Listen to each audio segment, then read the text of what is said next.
Chapter 596. The mountain breeze was cool, but it couldn't cool people's hearts. Jiang Junling felt that his heart was very cold. He felt that this world was really too dark. He was determined to succeed in this trip to watching. He came full of confidence. Although he never said it out loud, he did have the thought of avenging his shame in his heart. Other people also thought so. Otherwise, why would he chase after Fang Yan when he just returned to watching after his 3 years of mourning? Fang Yan had used all sorts of strange moves, but Fang Yan managed to turn the tables time and time again. In the process of clashing with Fang Yan, Jiang Junling never gained any advantage. Instead, his face was beaten red and swollen by Fang Yan time and time again. Jiang Junling really liked the saying, turning the hand over the clouds and turning the hand over the rain, but he could only helplessly watch others put this saying on top of Fang Yan's head.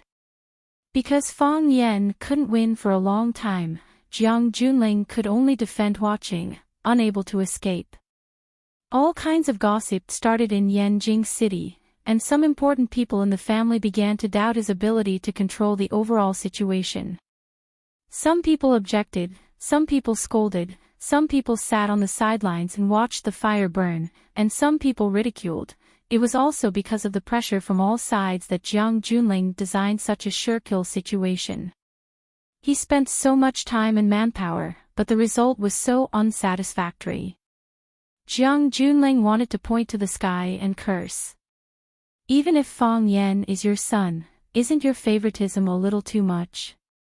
In just one night, you let him obtain the light of Tai Chi, you let him complete the Tai Chi Pisces, and the reinforcements you sent are stronger than the last. How do you want people to live? Why don't you just give him the blessing of Vajra and make him immortal? Do you have the ability to make him a god or an immortal? Jiang Junling felt that the world was dark and the heavens were unfair. That kid lived like he was cheating. Who would be willing to touch him? Ordinary people know the hearts of old friends, but old friends are fickle. Jiang Junling sighed softly. In the boundless universe, there are all sorts of strange things. Today has really broadened my horizons. He had seen many people with exuberant destinies, but a person like Fang Yan who had such a strong destiny was truly rare in the world. If even this couldn't kill him, how heaven-defying would he become in the future? There was a pavilion behind him with a stone table and stone chairs. There was wine on the stone table. It was the best champagne they had carried up from the foot of the mountain. Jiang Junling was not used to drinking champagne. He felt that it was not as refreshing and fiery as white wine, nor was it as gorgeous and elegant as red wine. But he liked champagne to celebrate the good omens of victory. This bottle of wine was originally prepared to be used to celebrate the victory of the war, but now it seemed that there was no need for it. Jiang Junling looked at the champagne on the table and felt that it was a mockery of himself. Picking up the bottle of champagne, he was about to throw it far away at the foot of the mountain when someone behind him shouted, "Don't throw it, you can't throw it away. It would be a pity to throw such good wine away." Figures flashed, and a group of people quickly rushed into the pavilion. The leader was a middle-aged man in a black suit. He greeted Jiang Junling with a smile and said, "Second young master, if I'm not mistaken, this bottle of champagne is the 1998 Cook Onbong Black Diamond Champagne, right? A bottle costs thousands of dollars, and there's no market for it. It's really not easy to drink it usually. My brothers and I have been climbing the mountain all night, and now we're really a little thirsty. If you don't mind, can you reward us with this bottle of wine to moisten our throats?" While the man in the suit was speaking, the men in black that he had brought with him spread out and surrounded the General Ling in the middle. Jiang Junling seemed not to feel the abnormality of the others. He looked at the man in the suit in front of him and said, "Li Guiqiang, you came all the way from Yanjing City to this Sword Peak. Surely it's not to drink this champagne, right?" "Of course not," Li Guiqiang said with a smile. However, if we can drink a sip of Pinot Noir champagne before we talk business, then this trip will be even more worthwhile. Jiang Junling smiled and shook his head. He handed over the champagne bottle in his hand and said, I originally thought I wouldn't need it, so I wanted to throw it away. Now that you mention it, I also feel that it's a pity to throw it away. If you're interested, then drink it. Just take it as an early celebration for my big brother. Thank you, second young master. Li Guiqiang took the champagne, shook it a few times skillfully, and suddenly stabbed it into the sky. Bang! A muffled sound was heard, and then the champagne in the bottle sprayed out. Li Guiqiang drank 2 mouthfuls of the bottle, then handed the bottle in his hand to a man in black beside him. He looked at Jiang Junling and said, Good wine, it's really good wine. If it wasn't for second young master's generosity, it really wouldn't be easy for us to drink such good wine.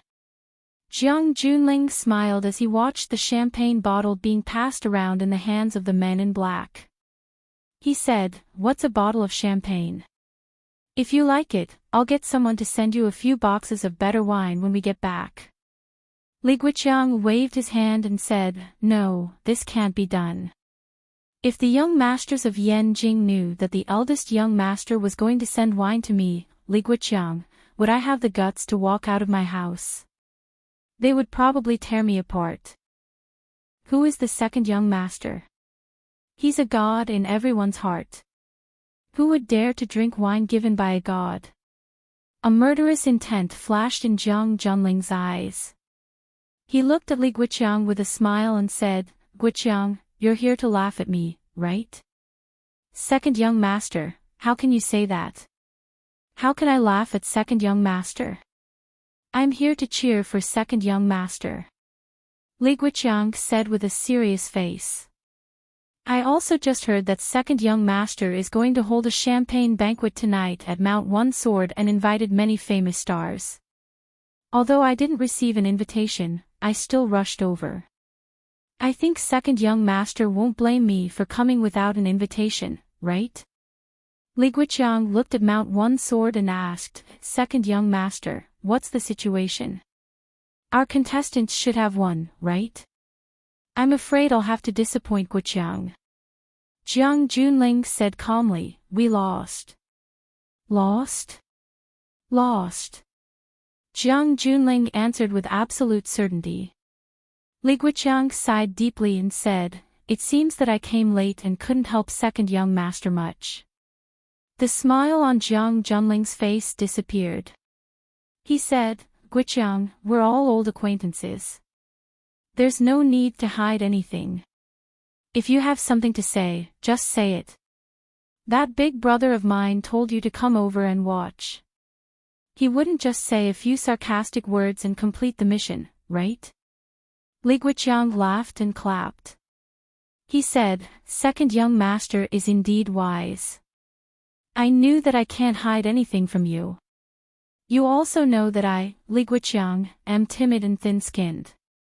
Originally, there were some things that I couldn't say and some things that I was too embarrassed to do. But under second young master's encouragement, I felt that I should try my best. Jiang Junling looked at Li Guiqiang with certainty. He asked, Then tell me properly. Did General Xing ask you to cripple me or kill me? I hope it's the latter. That way, it proves that my big brother is the same kind of person I know. Second young master, actually, this matter really has nothing to do with eldest young master. You know eldest young master's character. He likes to go sightseeing, ride horses, and shoot arrows. He's too lazy and doesn't want to worry about anything. It's just that us brothers couldn't stand it anymore and wanted to help eldest young master get something back. It has nothing to do with him. A mocking smile appeared on General Ling's face. Li Guiqiang, you said that my big brother is lazy and likes to go sightseeing, ride horses, and shoot arrows. When you said this, did you believe it? Do you think anyone in Yanjing City would believe it? An ambitious guy, in order to prove that he doesn't fight or snatch, that he doesn't have any desire for power, spouts nonsense and acts crazy all day long. If he's not reluctant to leave the flowers and ruin his reputation, then he's at a loss for what to do. Does he think that he can deceive everyone's eyes like this? Does he think everyone is an idiot? Childish. Really childish. If he's really a man, he might as well stand up and fight with me. That way, he would be valued by more people. Unfortunately, he doesn't. He can only hide behind the crowd like a turtle, shooting arrows from time to time and spreading rumors. Don't you feel ashamed? Ha ha ha, Li Guiqiang clapped his hands and laughed. He said, "Second young master's words are incisive and you scold me to your heart's content. I've also discussed this issue with eldest young master before. I also told him what you said. But eldest young master's answer made me feel enlightened. Do you know how eldest young master answered me? I'm really curious." Jiang Junling sneered. Eldest young master said that if everyone thinks that my acting is clumsy, then it proves that my acting is successful. Li Guiqiang said, "I'm not trying to get the acting emperor. Why would I need such superb acting skills?" Jiang Junling's face sank and the sharpness in his eyes became even more intense. General Xing's words were deeply philosophical. If he jumped out to fight with him, he would have long regarded him as his biggest opponent and wholeheartedly stepped on him. If everyone thought that he really didn't have any desires, then with his sensitive and suspicious character, he would naturally think that he was hiding something and had a big plan. He would even think of a way to kick him out of the game. The wonderful thing was that his clumsy acting skills were that he didn't want anything. But secretly, he was constantly making small moves. This would make people underestimate and belittle him, thinking that his level was only a so-so. In this way, when he suddenly jumped out and brandished his bayonet, it was truly impossible to guard against. Like now. Jiang Junling nodded and said, "Brilliant." His words also convinced me. Now you can tell me what is it he wants. Li Guiqiang's sharp eyes stared at Jiang Junling and said, "I know that second young master is generous. He just gave us a bottle of champagne. Can I ask for something else from second young master?" "What is it?" "Lend me your life, how about it?" Chapter 597. Anything could be borrowed, but not one's life. Everyone only had one life. If someone else borrowed it, they would become a dead person. Of course, Jiang Junling knew very well that these people came to make him a dead person who couldn't be said to be motionless. A dead person wouldn't fight with people over anything. Many people liked dead people. Li Guiqiang wanted to borrow Jiang Junling's life, naturally to kill Jiang Junling. Jiang Junling stared at Li Guiqiang with biting cold eyes, as if he was spying on the truth of his words. Li Guiqiang also stared back at Jiang Junling with the same cold eyes, without the slightest fear. He used his actions to prove the truth of his words. Jiang Junling laughed out loud and looked at Li Guiqiang, saying, "When I saw you appear, I knew Big Brother's intention. Before, I was worried that Big Brother would be too soft-hearted and wouldn't be able to achieve great things. Now that I see how cruel and unscrupulous you are and how vicious you are, I am completely relieved." "Don't blame the eldest young master," Li Guiqiang said with a dignified expression. "He is the eldest son of the general family. He is the eldest brother of the general family. In the end, because of the words one should have a son like Jiang Junling, he was suppressed for so many years and achieved nothing, all the glory gathered on your head, and all the benefits were taken by you." When others introduced the eldest young master, they all said, "This is Jiang Junling's eldest brother." The eldest young master feels wronged and uncomfortable. "I understand." Jiang Junling nodded seriously and said, "I understand. Big Brother has had a hard time these years. He has such great ambition, but he doesn't have the treatment and platform to match it. He spends all day sightseeing and doing nothing. it's natural for him to feel wronged. I can understand him spreading rumors in Yanjing City, saying that I was beaten to a pulp by Fang Yan. I can understand him encouraging the enemies of the family to unite and force grandfather to abdicate, saying that I can't bear the heavy responsibility. If it were me, I would have done the same. I would have done it even more ruthlessly and resolutely than him. So, even if he wanted to kill me, I can understand, who asked me to be the tiger in his way. If he didn't get rid of me, how could he have the chance to rise? Tiger in the way. Li Guichang said with a face full of ridicule, I'm afraid he's just a paper tiger. No, it's a tiger in the way. Jiang Junling said, when a tiger falls, he will be bullied by a dog. Li Guichang, when we were in Yanjing, did you dare to talk to me with this attitude? That time has changed. No man could be happy for 100 days, and no flower could bloom for 100 days. This was the cycle of heaven and human nature. A loss is a loss. The disparity is too great. Can't you bear it now? General Ling shrugged his shoulders indifferently and said, his face doesn't look too good. Guichang, you guys stay by Big Brother's side. You must remind him. Tell Jun Xing to avoid clashing with him as much as possible. Once he makes a move, use the force of a thunderbolt and give him a fatal blow. This brat Zodiac is like a cockroach, he's tenacious. Thank you for the reminder, second young master. Li Guichang said with a smile. He waved his hand, and the unfinished bottle of champagne was brought over. Then he handed the champagne to Jiang Junling and said, second young master, I don't have much to give you. Have a sip. Take a sip and we'll be on our way. Jiang Junling didn't reach out to take the wine bottle. He looked at Li Guichang and said, I've made a big fool of myself, so I can't go back to Yanjing City. Even if I went back, I would only be ridiculed by others for nothing. The arguments against me within the general family were getting louder and louder, and if I went back, I would only make things difficult for my grandfather. If I don't go back, Big Brother's ascension to the throne will become a matter of course. Jiang Junling looked at Li Guichang with a sincere expression and said, go back and tell Big Brother that we'll have to rely on him to support the family from now on. I will do my best to support him from behind the scenes, I'm afraid I can't. Li Guichang shook his head.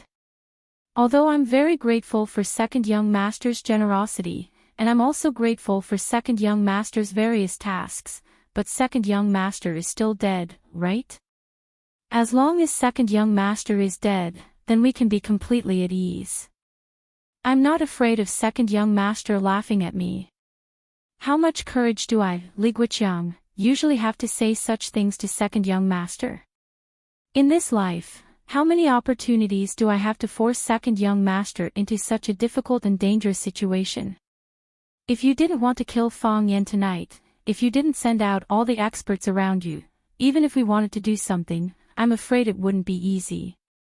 Second young master, I still understand the principle of not missing an opportunity. So, second young master is still dead, right? Jiang Junling sighed softly and said, Guichang, I'm sincere, I really want to cooperate with Big Brother. He's in the light, and I'm in the dark. If we brothers work together, hand in hand, what can stop us in this world? I understand what you mean, but I can't die yet, and I can't lend my life to you, you know, I just lost to Fang Yan, and I lost so miserably that I lost everything. I haven't gotten my revenge, so how can I die so selfishly? I still need some time, and I still have a lot of things to deal with, besides, my life is beneficial to Big Brother. After he becomes the leader, he still has to face the threat of Fang Yan. We have the same enemy. I can help him do a lot of things. So, we can't talk, Li Guichang said with a smile. Li Guichang took a step back, and a middle-aged man with a crew cut rushed forward and punched Jiang Junling's head. Paw paw paw, the middle-aged man looked like he practiced internal martial arts. His punches were powerful, and there were sounds of bones cracking when he punched. There were 3 keys to punching: fierce, accurate, and fast. The middle-aged man was not only ferocious, but also accurate and fast. When he suddenly made a move, before you realized it, the fist was already about to break your head. Unfortunately, the exciting scene didn't appear. The middle-aged man's punch didn't break Jiang Junling's head, it was almost there. Almost there. The middle-aged man's fist reached Jiang Junling's face, but he couldn't push it forward. There was a hand on his neck, and it was that hand that made him lose all his strength, and he couldn't do anything more intense. It was Jiang Junling's hand. Jiang Junling's hand was strangling the middle-aged man's neck, and he looked at Li Guiqiang with a calm face and asked, "What do I have to do for you to let me live?" His left hand suddenly exerted force, and with a crack sound, the middle-aged man's body fell to the ground. "Is this what you want? You're courting death." Another black-clothed man rushed toward Jiang Junling. In the process of charging, he had already pulled out a sharp triangular dagger from his pocket. The man held the dagger upside down, jumped high, and stabbed at Jiang Junling's throat. His knife still couldn't stab through. Jiang Junling just raised his wrist, and the man's neck was strangled in his hand. Jiang Junling lifted the man's body in midair. The man's face was purple, and he struggled desperately. However, his struggle was so powerless. It was impossible to escape Jiang Junling's iron hand. He looked at Li Guiqiang and asked, "Is this how you want it?" Crack! Another crisp sound rang out, and the general's order once again crushed another man's neck. Li Guiqiang looked at Jiang Junling with a face full of shock, and said, "Second young master, extraordinary skill." No one knew that Jiang Junling knew Kung Fu. No one in the entire Yanjing city knew that Jiang Junling's skill was so powerful. It should be known that the people that Li Guiqiang brought were also very good fighters. The first person whose neck was broken by Jiang Junling was an outstanding figure of Xing Yi Quan's 9th generation, and the second man with a military knife was a special forces soldier who had completed many SS-level missions abroad. However, these people were a group of chickens and dogs in front of Jiang Junling. No matter which angle they attacked from, the result was the same. They couldn't even withstand a single blow. "Are you a little disappointed?" Jiang Junling patted the dust off his hand, and looked at Li Guiqiang with a smile. Li Guiqiang waved his hand, and the surrounding black-clothed men rushed toward Jiang Junling together. "Stupid," Jiang Junling said. His body turned into a shadow, and he passed through the crowd. Every time this sound was heard, a black-clothed man would fall to the ground. When Jiang Junling's body stopped again, none of the black-clothed men that Li Guiqiang brought could stand. All of them were lying on the ground in disorder, and there was no pain on their faces. Jiang Junling looked at Li Guiqiang with some regret and said, "I don't like you. It's a pity."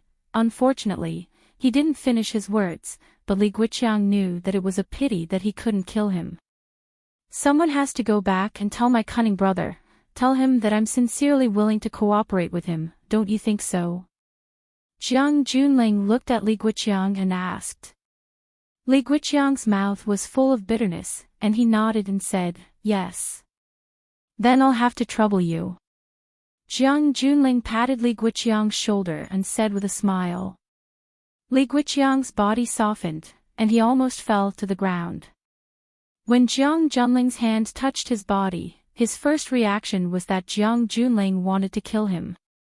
Jiang Junling looked back at Sword Peak again, and then his body flew down the mountain like a goshawk. Chapter 598. There was the pleasant chirping of birds, and the refreshing fragrance of flowers. There was the warmth of the sun, and there was the refreshing air. When Fang Yan opened his eyes, he saw another pair of eyes. "You're awake." The divine Jizi greeted Fang Yan with a smile as he continued to work on the silver needles. The silver needles made a buzzing sound because of the divine Jizi's powerful qi. Fang Yan looked down and found that he was lying there naked, allowing a middle-aged uncle to do whatever he wanted to his body. Of course, he might not have had the time to do it yet. Where is this? Is Phoenix okay? Is Bai Xiu dead? Did you two kill that old man Song Zhanqing? Fang Yan wanted to get up, but found that he couldn't move his body at all. Every time he used force, his body felt like it was being torn into countless pieces. Fang Yan's head was dizzy, and his vision darkened. He almost fainted again. His mouth didn't have any problems, so he asked a series of questions. Fang Yan's memory still stopped at the scene of him piercing Bai Xiu's chest and Xiu Mu rushing up to punch him. He couldn't remember what happened after that. The divine Jizi quickly inserted the silver needles into the acupoints on Fang Yan's chest. He looked at Fang Yan and said, "Don't move, it hurts." Fang Yan looked at him sadly and said, "Why didn't you say so earlier?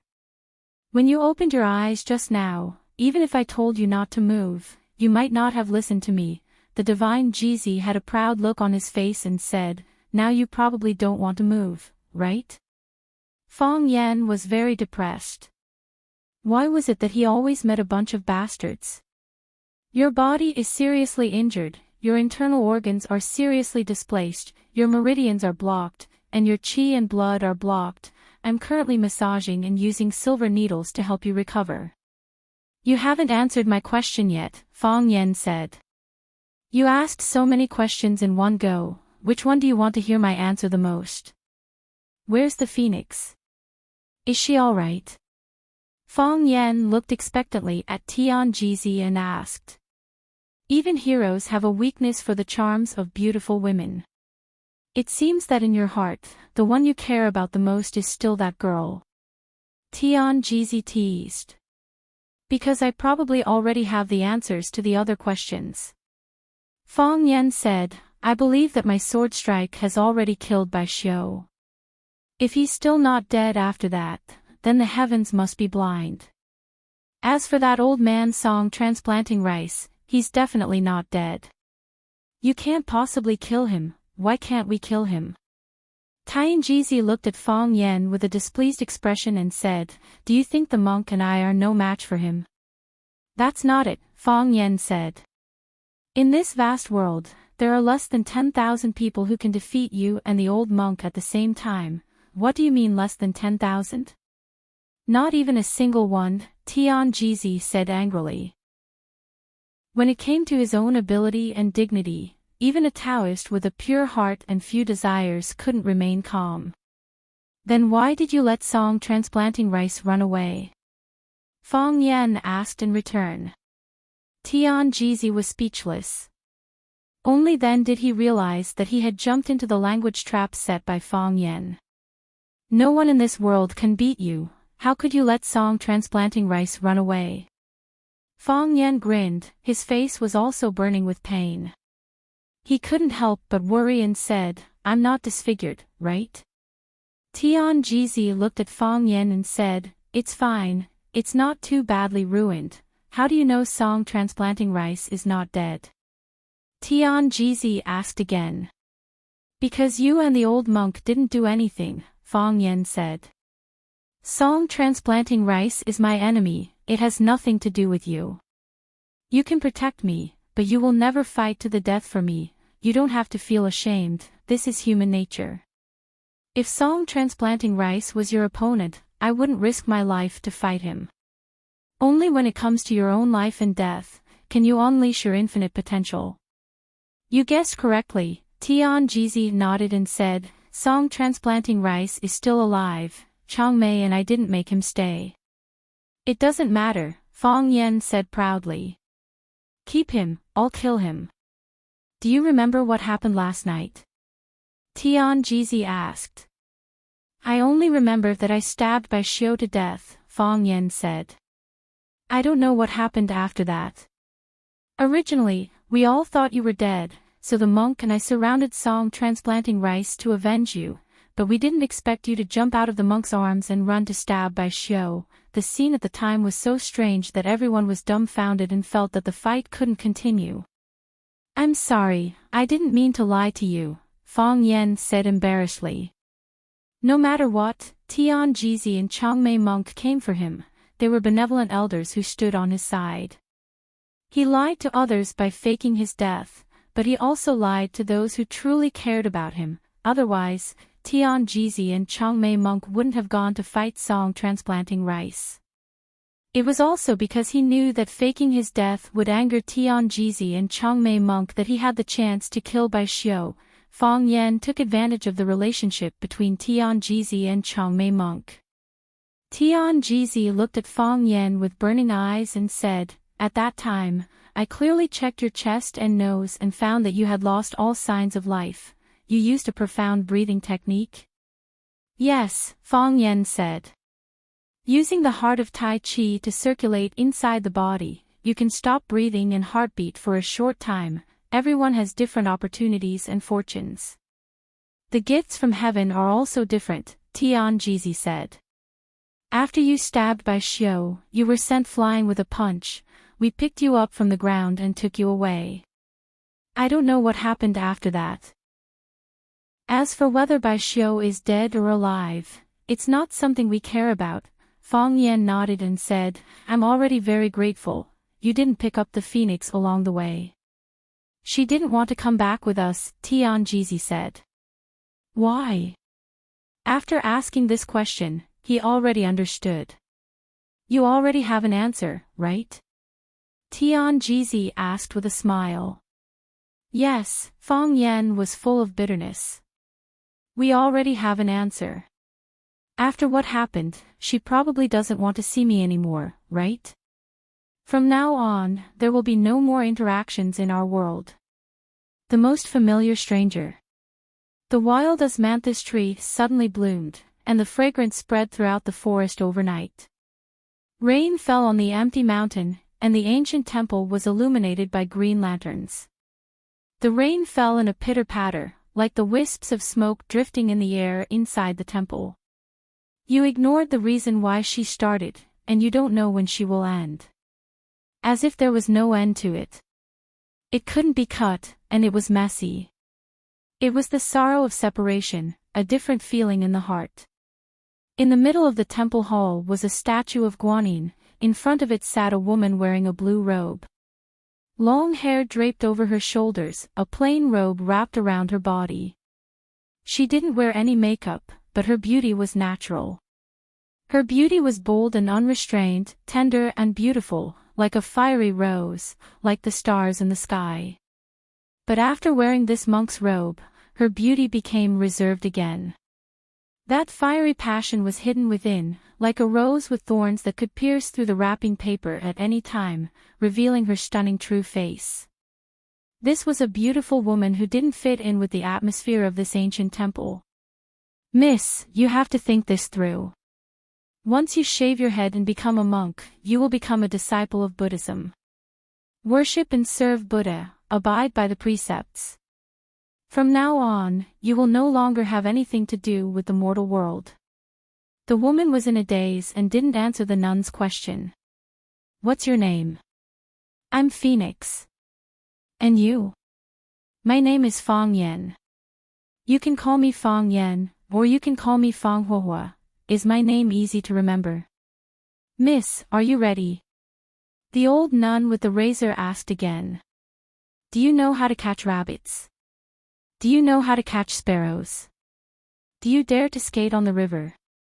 Have you ever eaten ambush from 10 sides?" "Never." "Let's go, I'll take you to, miss, if you haven't made up your mind." "Phoenix, I'm dying, help me take a look. My face is injured, help me apply medicine. My arm is injured, help me apply medicine. My butt was also kicked by that barbarian. Help me apply some ointment, miss." The old nun sighed softly and said, "Since you have so many worries in your heart, then go home, and shao, you idiot. I saw you go out with Bai Xiu. That hypocrite Bai Xiu isn't worthy of you at all." If you want to find a boyfriend, you should at least find someone as handsome, talented, and well-liked as me. That pretty boy, his face isn't even as white as mine.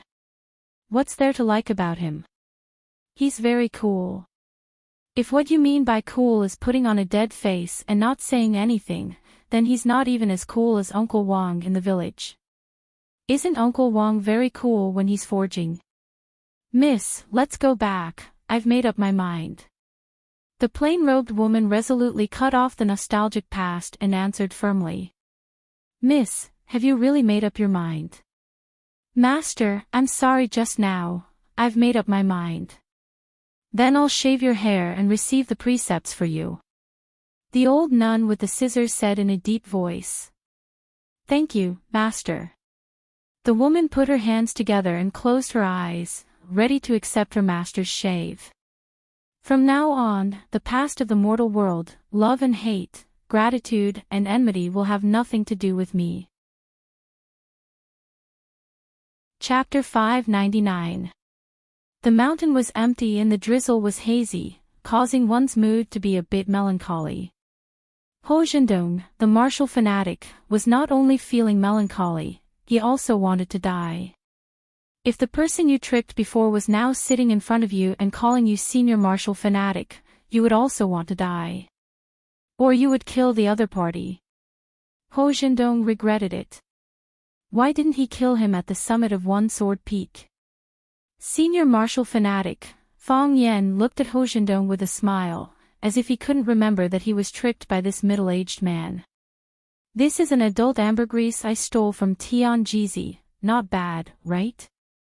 The tea was good, fragrant, and had the effect of nourishing the body and mind. But the martial fanatic, who was chewing on a piece of tea leaf, had a bitter taste in his mouth. With Fong Yan's intelligence, there was no way he didn't know why he lured him to One Sword Peak for the decisive battle, and what happened afterward almost took his life. But now, he acted as if nothing happened and was very respectful to him. His attitude was even more cordial than before, and he even gave him a priceless ambergris. There must be a reason for this. This brat had something to ask of him. This is the best ambergris I've ever tasted. The martial fanatic looked at Fong Yen indifferently and said, It is said that Buddhism and Taoism occupy most of the famous mountains and treasures in Huaxia. Take this ambergris for example. If Tian Jizi didn't take it from Taoism, we wouldn't have the fortune to taste it. Senior martial fanatic, if you like it, I can ask my master for a box. Fong Yen patted his chest confidently. Tian Jizi is your master? The martial fanatic was startled and asked. Yes, Fong Yen nodded. He had long felt that I was extremely talented and the new star of the Tai Chi branch. He had always wanted to take me as his disciple and even said that he would give me the Tai Chi diagram to protect the dragon soul. He also said that he wanted me to inherit his legacy and become the master of Taoism, but I didn't agree. I already have a master. How could he take someone else as his master? Besides, I don't want to be a Taoist priest. I'm the only child in my family. What if they don't allow me to marry? You know what happened next. I was besieged by people in the solitary Sword Mountain and almost lost my life. It was he and Great Master Chang Mei who saved me. When he healed my wounds, he once again offered to take me as his disciple. I couldn't refuse. The martial addict nodded and said, No wonder. No wonder. Previously, he had wondered why Tian Jizi and Chang Mei, the two hidden masters, had appeared at the same time when Fong Yen was in trouble and insisted on taking Fong Yen away. When he mistakenly believed that Fong Yen was dead, he even did not hesitate to fight with the Tao addict, Song Transplanting. Now, he finally understood the crux of the matter. It turned out that Fong Yen and Tian Jizi had a master-disciple relationship. Tian Jizi is one of the 3 G in the 3 G and 7 mysteries of Taoism. He is the most likely candidate to inherit my master's mantle and become the new master of Taoism. You took him as your master because you held on to a very thick thigh. Although Monk Changmei doesn't ask about the affairs of Buddhism, as long as it's something he cares about, it's a big event of Buddhism. Neither of them holds a post in the sect, but they are responsible for the important task of finding a suitable successor for the Tai Chi diagram. The candidates chosen by them are all outstanding talents of the whole era: Qin Zongma hundreds of years ago, Chu Xiangke, the madman 100 years ago, and your eldest brother Mo Qingdi. Which one of them is not an influential figure of the whole era? When they call for help, people will gather. They are the pillars of the whole Huaxia and the whole internal Jianghu. Fang Yan was shocked and asked, Mo Qingdi once got the Tai Chi diagram. You don't know. This time, it was the martial addict who was a little confused and asked. After thinking for a while, he smiled and said, That's right, this kind of thing shouldn't be told to you in the first place. For us martial artists who pursue the path of martial arts, the Tai Chi diagram is a treasure. A man is innocent, but he gets into trouble because of his wealth. It's too dangerous. You are the only son of the Fang clan. If you get involved in trouble, I'm afraid your life will be in danger. You'll end your life early. Fang Yan's face was even more gloomy and asked, Did the dragon god cut Mo Qingdi's tendons because he wanted to get the Tai Chi diagram? I don't know. The martial addict shook his head. If there's a chance, you can ask him yourself, but I advise you not to meet him. What kind of people are they? Legendary figures. How are they compared to Song Jianqing? How? The martial addict smiled helplessly. These people are mysterious, unless they want to see you, or you can't see them. The Black Dragon has been famous for decades. How many people can see him? Without a competition, how can you know who is strong and who is weak? Even if they were weak before, it's not impossible for them to become strong now. Everyone has their own opportunities, and it's not impossible to surpass them overnight. Fang Yan nodded and said, I understand. But, I still hope to meet the dragon god, the men of the Fang clan. The martial addict sighed softly. In the end, he didn't finish his sentence. The Fang Hui he knew was a stubborn man, the Azure Dragon Mo Qingdi he knew was a stubborn man, and the Fang Yan he knew was also a stubborn man. He didn't know if stubbornness was a good habit, but stubborn men sometimes made people feel sexy. The men of the Fang clan are a bit stupid. Fang Yan said. I know, that's why I'm here to visit Senior Martial Addict, to ask you to help me do something stupid. It's here, it's finally here. The martial addict picked up his cup and drank some tea, then said, What kind of stupid thing do you want to do? Tell me first, I'll help if I can, but if I can't, then there's nothing I can do. Where is Phoenix? Fang Yan asked. Where is Phoenix? Fang Yan asked again. The martial addict shook his head and said, I don't know. I've never seen her. Senior martial addict, why do you need to deceive yourself and others? The first time I asked, you refused to answer, which already told me the answer. Also, I was saved by Master Tian Jizi, so that old man Song Zanian couldn't have taken Phoenix away. At the time, there were so many people on One Sword Peak, but the only one who could have taken Phoenix away and protected her was you. Senior martial addict, please tell me, where is Phoenix?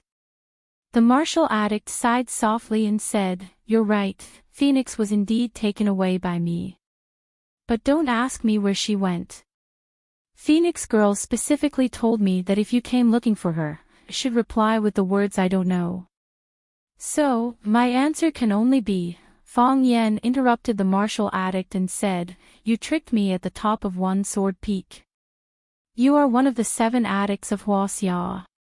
You became known as the martial addict because of your love for martial arts.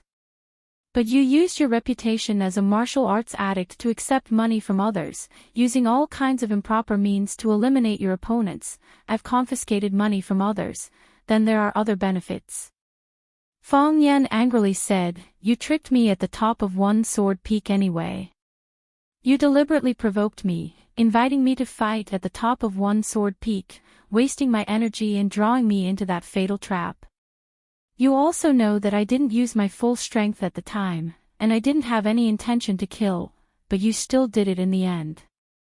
You were an accomplice, the main participant. You made me unable to fight back when I was being hunted down. Don't tell me you don't feel guilty at all. Don't you blame yourself at all? How could the martial addict not blame himself? If it wasn't because of self-blame, why would he repeatedly speak up for Fang Yan in front of Song Zaniang? If it wasn't because of guilt, why would he stand in front of Song Zaniang again and again, not wanting him to kill Fang Yan? If it wasn't because of guilt and self-blame, feeling that he had done something shameful and unfair to Fang Yan, why would he persist until the end of the scene, and then bring the Phoenix girl back to take care of her? But I don't blame you. Fang Yan said. Living in this world, everyone will encounter some things that they have no choice but to do. Yes. The martial addict wanted to explain something, but he didn't know what to say. People who practice martial arts valued friendship above all else. In order to return someone else's favor, he hurt the righteousness in his heart. Was this right or wrong? But, if it was for the righteousness in his heart, could he ignore the deep feelings he owed? If it wasn't for Song Zanyang's guidance that year, he might have been stuck in the martial barrier, unable to extricate himself, and become a psychopath who achieved nothing. Song Zaniang had given him a new lease on life. What happened in the past has happened, we don't need to take it to heart. What's in the past is in the past. Fang Yan had a magnanimous look on his face, his voice mournful, but another tragedy is about to happen. Does Senior Martial Addict want to trick me again? Lotus Temple, the martial addict replied. She went to Lotus Temple. Fang Yan jumped up from his chair, grabbed the dragon birth incense he gave to the martial addict, and shouted at the martial addict, "That old bastard tricked me at the top of one sword peak. Wait until I'm done with my business, then I'll come find you for a good fight." Fang Yan was a man who held grudges. He was almost tricked to death by the martial addict, Ho Zhendong, at the top of one sword peak. How could such a deep grudge be resolved with just a few words? The martial addict held his teacup and blankly sat there. The cold wind was a bit chilly, the martial addict's body felt like it was frozen. How did that bastard grow up to be an adult? Didn't anyone think about strangling him to death when he was young? Chapter 600. Burning the bridge after crossing the river, killing the donkey after it has outlived its usefulness, cruel and unscrupulous bastard. Just as the martial addict was going berserk in the house, scolding Fang Yan for turning his back on him after using him, the wooden door was slammed open again with a bang. Fang Yan looked at the martial addict shyly and asked, "Where is the Lotus Temple?" After Fang Yan ran out of the martial addict's house, he remembered a very important thing. Where was the Lotus Temple? Although he was reluctant, he had no choice but to rush back to ask for the address and directions. Impulse is the devil. Get out. The martial addict shouted at Fang Yan. The Lotus Temple was located at the foot of Mount Lingshan. It got its name because there was a huge lotus pond in the backyard of the temple. The Lotus Temple was a nunnery. The incense was not strong, but it still stood for hundreds of years. Fang Yan rushed all the way in the direction of the Lotus Temple. The stingy martial addict did not tell him the specific direction of the Lotus Temple. Fang Yan did not have a mobile phone or a navigation device. It was not easy to find someone to ask in this barren mountain. Fortunately, he was lucky.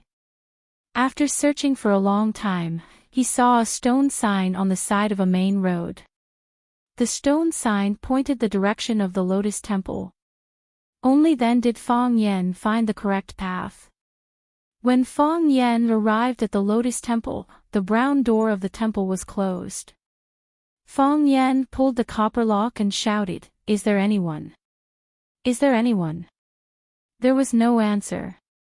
Fang Yan patted the wooden door again and shouted in a louder voice, open the door.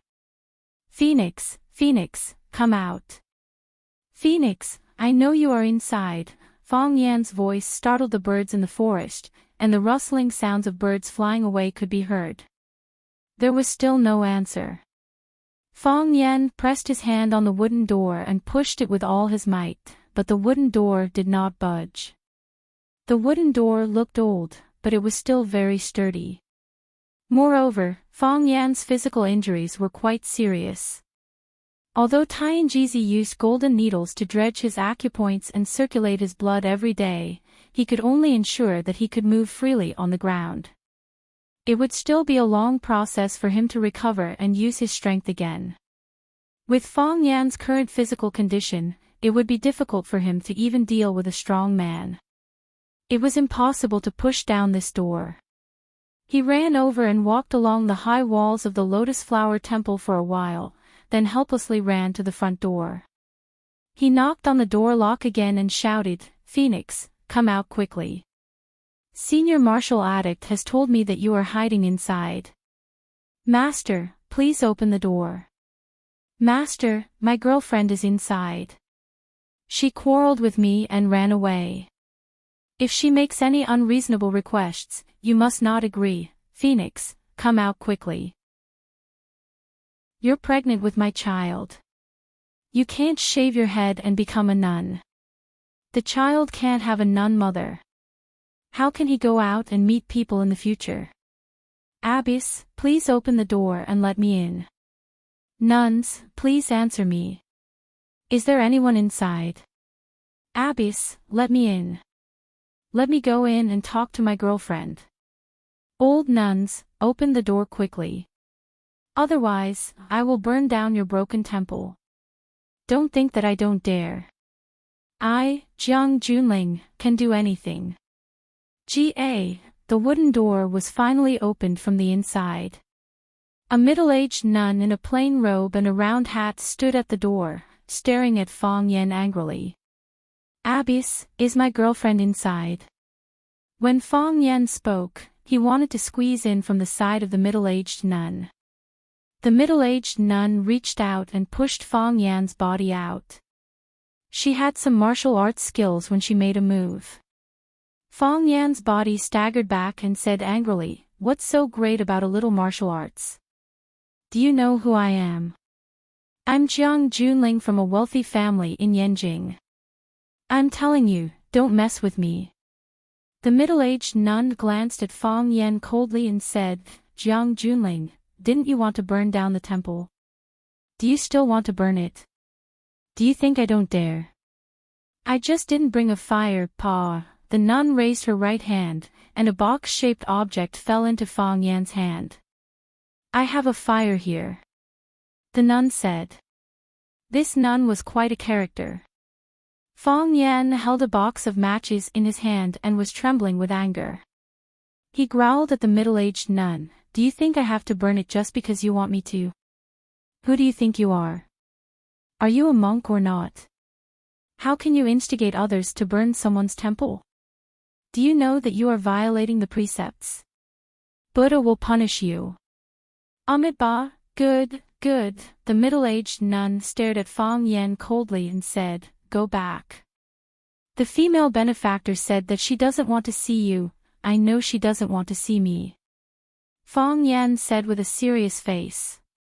"But I want to see her. And I have to see her." The frost on the middle-aged nun's face became thicker. Although it was said that monks should be compassionate and shouldn't have murderous thoughts, she couldn't help but want to be brutal to Fong Yan. Fong Yan saw the expression on the middle-aged nun's face and said in a deep voice, "Master, I'm not joking with you. I want to see her, and I have to see her. Let me go in and take a look. Let me say a few words to her. I know that since she came here, it means that she has made a choice in her heart.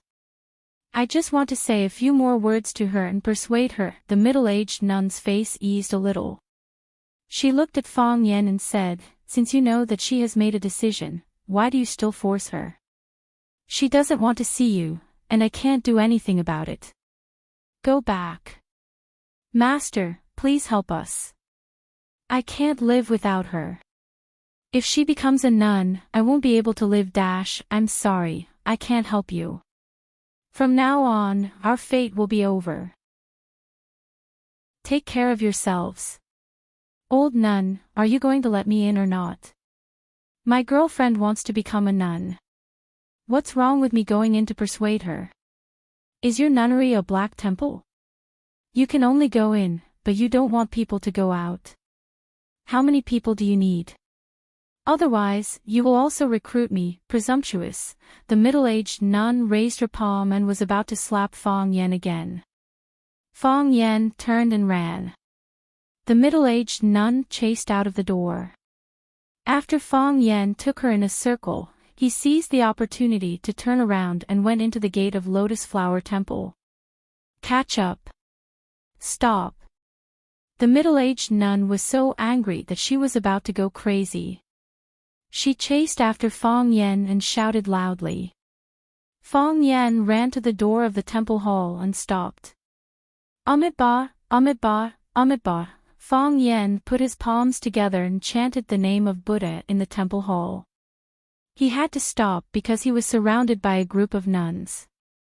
The skinny old nun who was the leader looked at Fong Yen and said, "Benefactor, trespassing is forbidden in a Buddhist place. Benefactor, please step out of the door and give us pitiful people a peaceful place." Fong Yen put his palms together and saluted the old nun, saying, "Master, I just want to see a friend, please help me.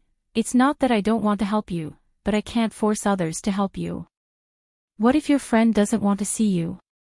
What should I do?" the nun asked. "Then let her come out and tell me that she doesn't want to see me." "Benefactor, you are making things difficult for me," the old nun said unhappily. Fong Yen bowed to the crowd again and said, "I know I broke the rules of Buddhism, but please understand my sincerity. My friend is going to become a nun. If I can't stand up and do something at this critical moment, I won't be able to live in peace for the rest of my life." Fong Yen looked back at the middle-aged nun who was glaring at him and said, "Instead of that, I'd rather be beaten by you. Monks pay particular attention to mercy.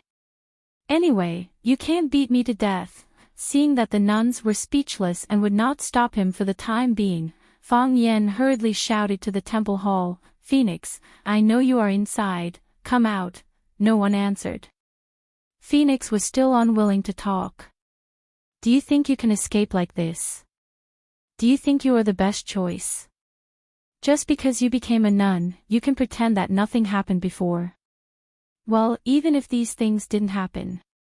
But, what about other things? Can we also pretend that it never happened? We met when you were 10 years old, and we have known each other for 13 years now. How many rabbits have we hunted together? How many sparrows have we caught together? How many bottles of your grandpa's Mao Tai have we secretly drunk? How many times have you bandaged me when I was injured? Because you would come, I began to look forward to the winter and summer holidays every year. Because you liked to wear garlands, I went to the mountain every day to pick wildflowers for you. Because you said that Rukawa Kid was very handsome, I went to Yenjing to cut the same long hair as Rukawa Kid. You can pretend that these things never happened. Have you forgotten all of these? If you have forgotten all of them, why are you willing to use your own body to block the sword for me? If you can pretend that nothing happened, why are you so difficult between me and Bai Xiu?" Fong Yan's voice passed through the bodies of the nuns, through the temple hall, and all the way to the distant backyard. He said, "If a person doesn't care about another person at all, why would she be willing to die for that person? Phoenix, I understand your current mood. I know the reason why you don't want to see me, but before you make a choice, can you let me fulfill a wish first? I have been secretly in love with you for more than 10 years, but there is a sentence that I have never been able to say. I have no courage when I have the chance, and after I have the courage, I don't have the chance anymore. I must tell you this sentence, and I must tell you before you make a choice, and Xiao Xiao, you idiot, you already knew that I liked you." Chapter 601. There was a lotus pond in the lotus temple, and the phoenix girl was sitting by the lotus pond. The lotus had already bloomed and was nowhere to be seen. The lotus leaves couldn't stand the cold and started to wither. The yellow leaves and broken branches added a sad autumn thought. The rain continued to fall, and it didn't look like it would stop anytime soon. The raindrops fell into the pond and formed shallow ripples. It looked very beautiful. The phoenix's robe had long been soaked by the rain and stuck to her body, making her feel very uncomfortable. However, the most uncomfortable thing was her heart. The lotus pond was some distance away from the temple, but because Fong Yen was shouting so loudly, every word he said could be clearly heard in the quiet backyard. She remembered every single thing that Fong Yen had said clearly.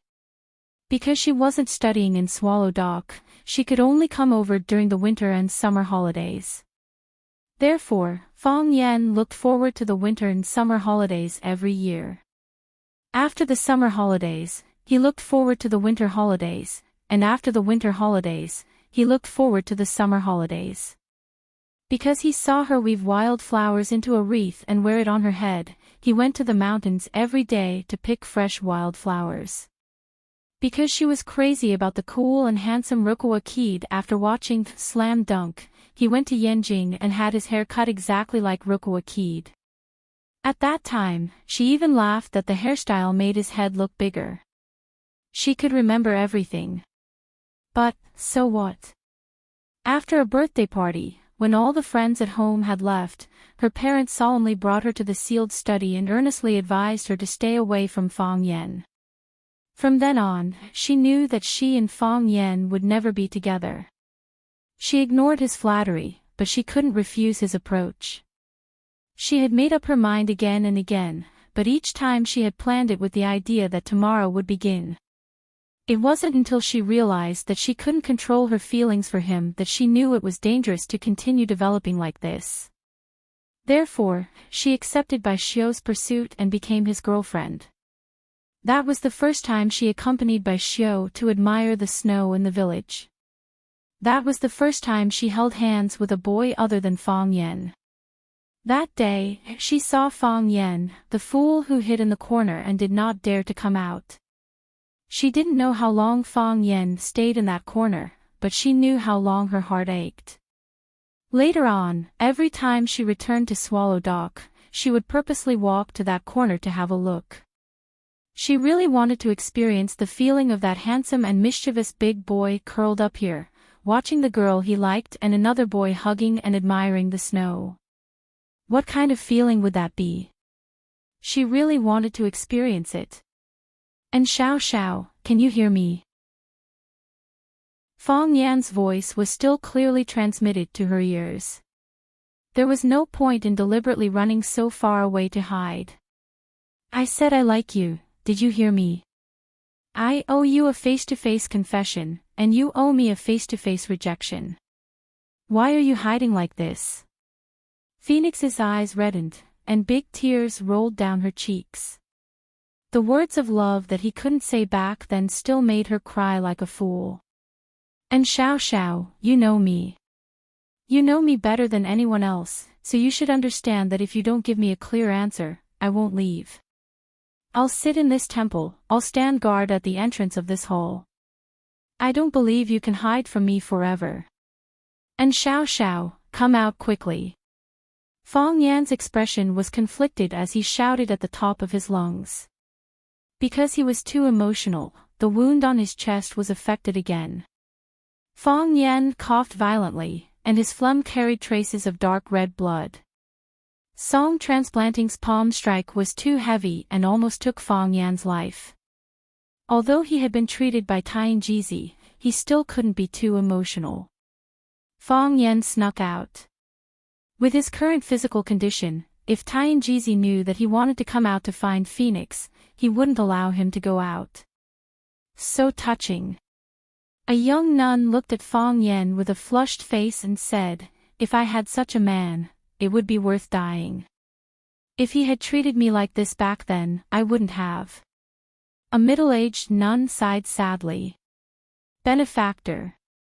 The old nun took out a white handkerchief from her pocket and handed it to Fang Yan, saying, "Don't be impatient. I'll go in and persuade her."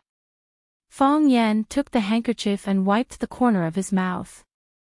With a face full of gratitude, he said to the old nun, "Thank you, Master.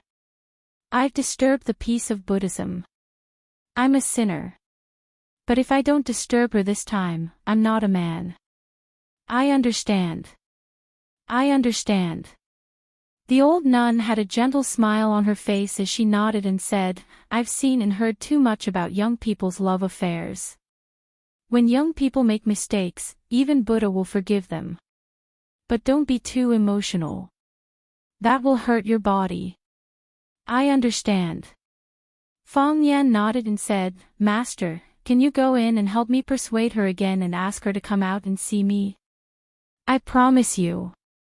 The old nun said. "What if she still doesn't want to?" "Then I'll shout for a while more." Fang Yan said. "Her heart is soft. She'll be willing. It's like this every time." When the old nun was about to go in and persuade Phoenix, she turned around and stopped. Phoenix came out. Phoenix, with messy red hair and a plain robe, stood behind the nuns. Because she was too tall, she didn't have any obstructions in the field of vision.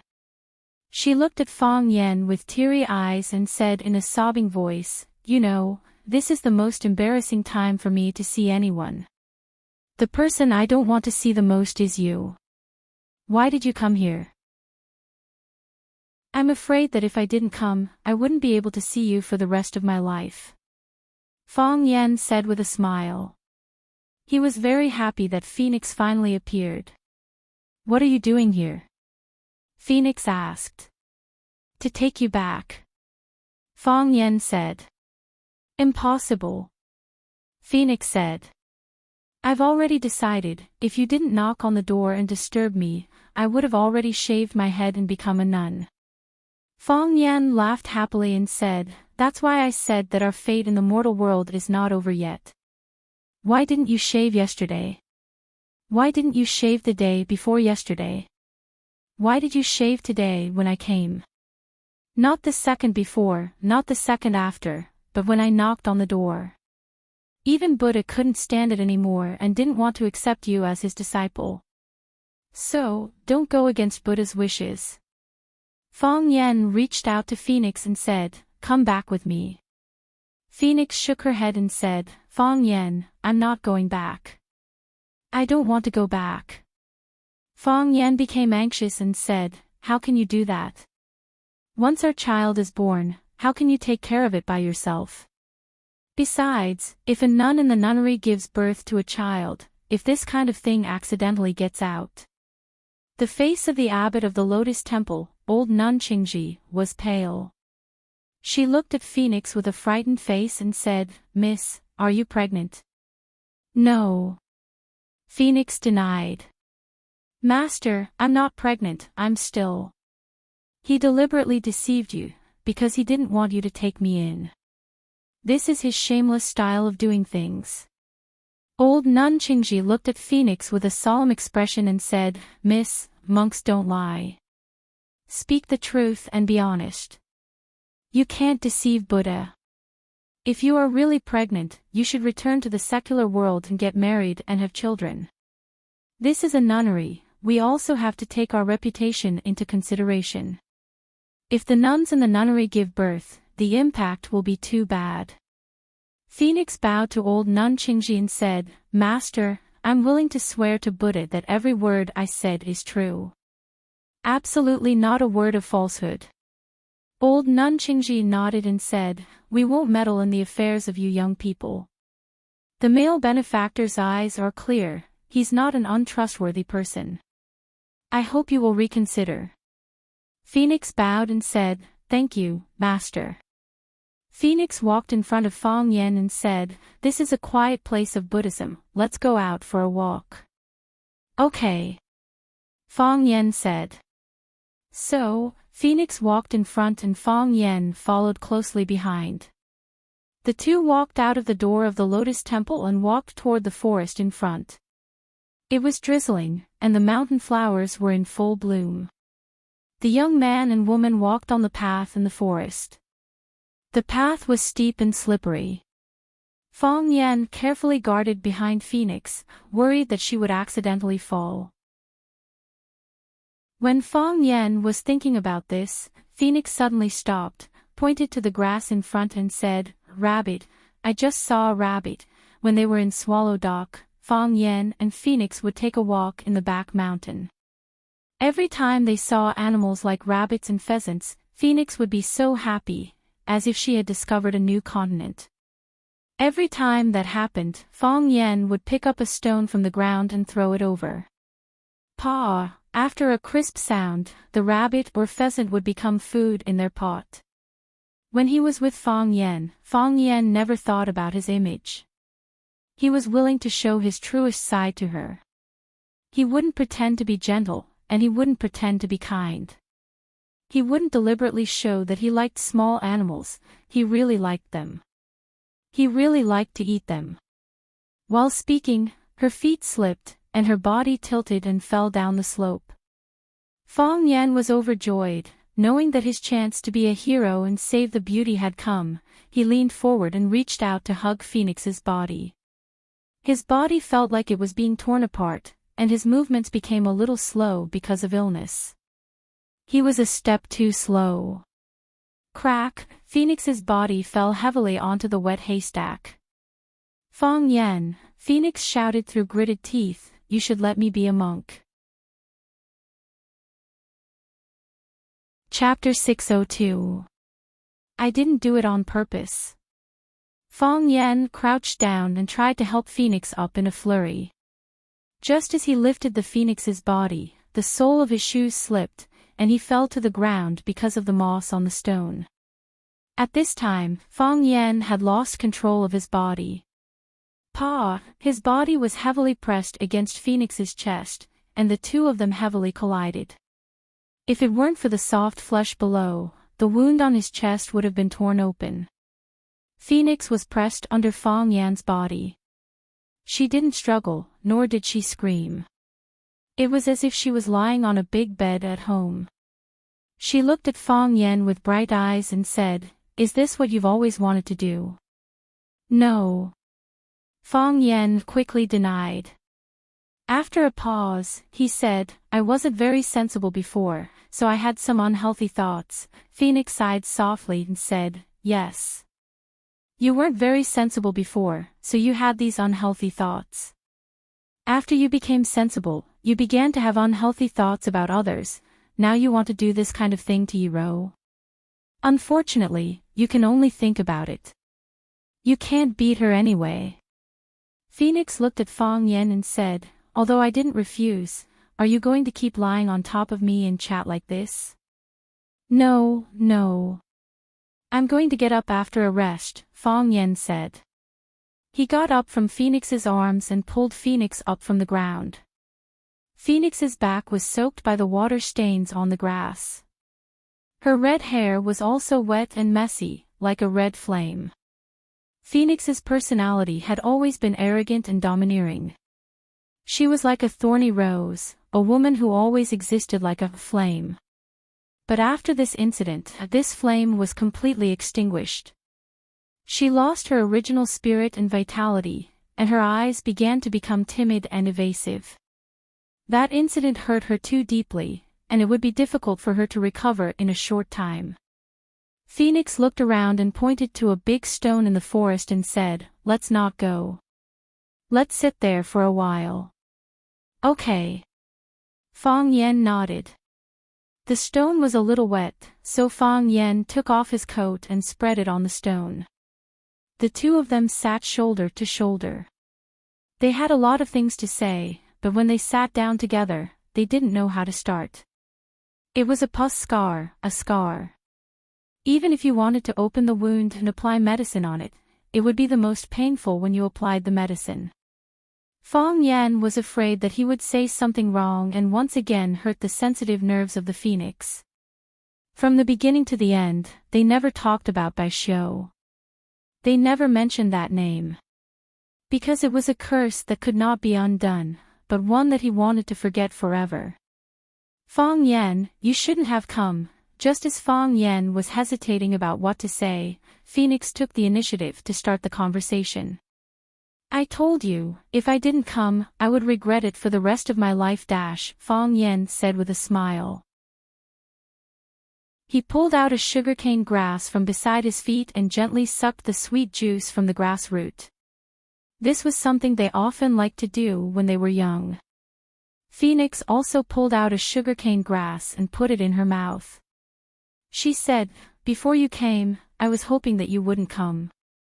Because I was afraid that after you came, I wouldn't know what kind of expression to use to meet you. I also wouldn't know what to say to you. I don't want to say sorry, but I really did wrong you." "There's no need to say sorry, you didn't do anything wrong to me," Fang Yan said. "Even if you did, you've already paid it back. What could be more valuable than using your life to make up for it?" "I wasn't making up for it. At the time, I thought, just dying like that is fine," Phoenix said in a low voice, "because living is too tiring."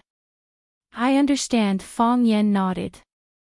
"The past is the past, we don't need to talk about it anymore, but you have to go back with me." "Go back?" Phoenix smiled and asked, "Go back to where?" "Home. Or anywhere else," Fang Yan stubbornly said, "but not here." "Fang Yan, don't force me." "Don't force me, okay?" Phoenix looked at Fang Yan with a pleading expression and said, "I can't go back, and I don't want to go back. Where can I go? If I go back home, how will I face the way my family looks at me? If I go back to Swallow Dock, how will I face their comments about me?" "Go abroad." "Go abroad," Fang Yan said. At that time, Li Yun had wanted to send Shangxin abroad, but he intercepted her and brought her back. From Fang Yan's point of view, it might be a good choice for Phoenix to go abroad. After all, no matter how dissatisfied the Yin family was with this woman, they probably wouldn't kill her to keep her quiet. "No matter where I go, they will be able to find me. I can't escape, and I don't have a way to escape. Even if they can't find me, can I live a safe and sound life and pretend that nothing has happened?" "Fang Yan, it's not that I can't get past others, but I can't get past myself. I have too many distracting thoughts in my mind, and the guilt in my heart is too deep. I will be tortured by these thoughts until I go crazy." Phoenix's eyes were bloodshot as she spoke, and she looked like she was about to go crazy. "I know that you don't feel good, but things have already developed to this stage, and we have to consider the best solution. I don't think that it's the best solution for you to become a nun." "I think so," Phoenix said. "No matter how dissatisfied they are with me, will they still make things difficult for a nun who has become a nun? Also, during the days I've been living on the mountain, I feel extremely peaceful. If I serve Buddha wholeheartedly and study Buddhist scriptures, the pain in my heart will be reduced by a lot. This is exactly what I need." "Fang Yan, before I made this choice, I was at a loss and didn't know what to do. I didn't know what my next step should be, and I also didn't know what my future would be like. However, after I made my choice, my mind immediately calmed down. I know better than anyone that this is the state I want the most. Don't try to persuade me anymore, okay?" Fang Yan was silent. He was not willing to accept such an outcome. However, he did not want to add more troubles to Phoenix. He hoped that she would be able to get through this.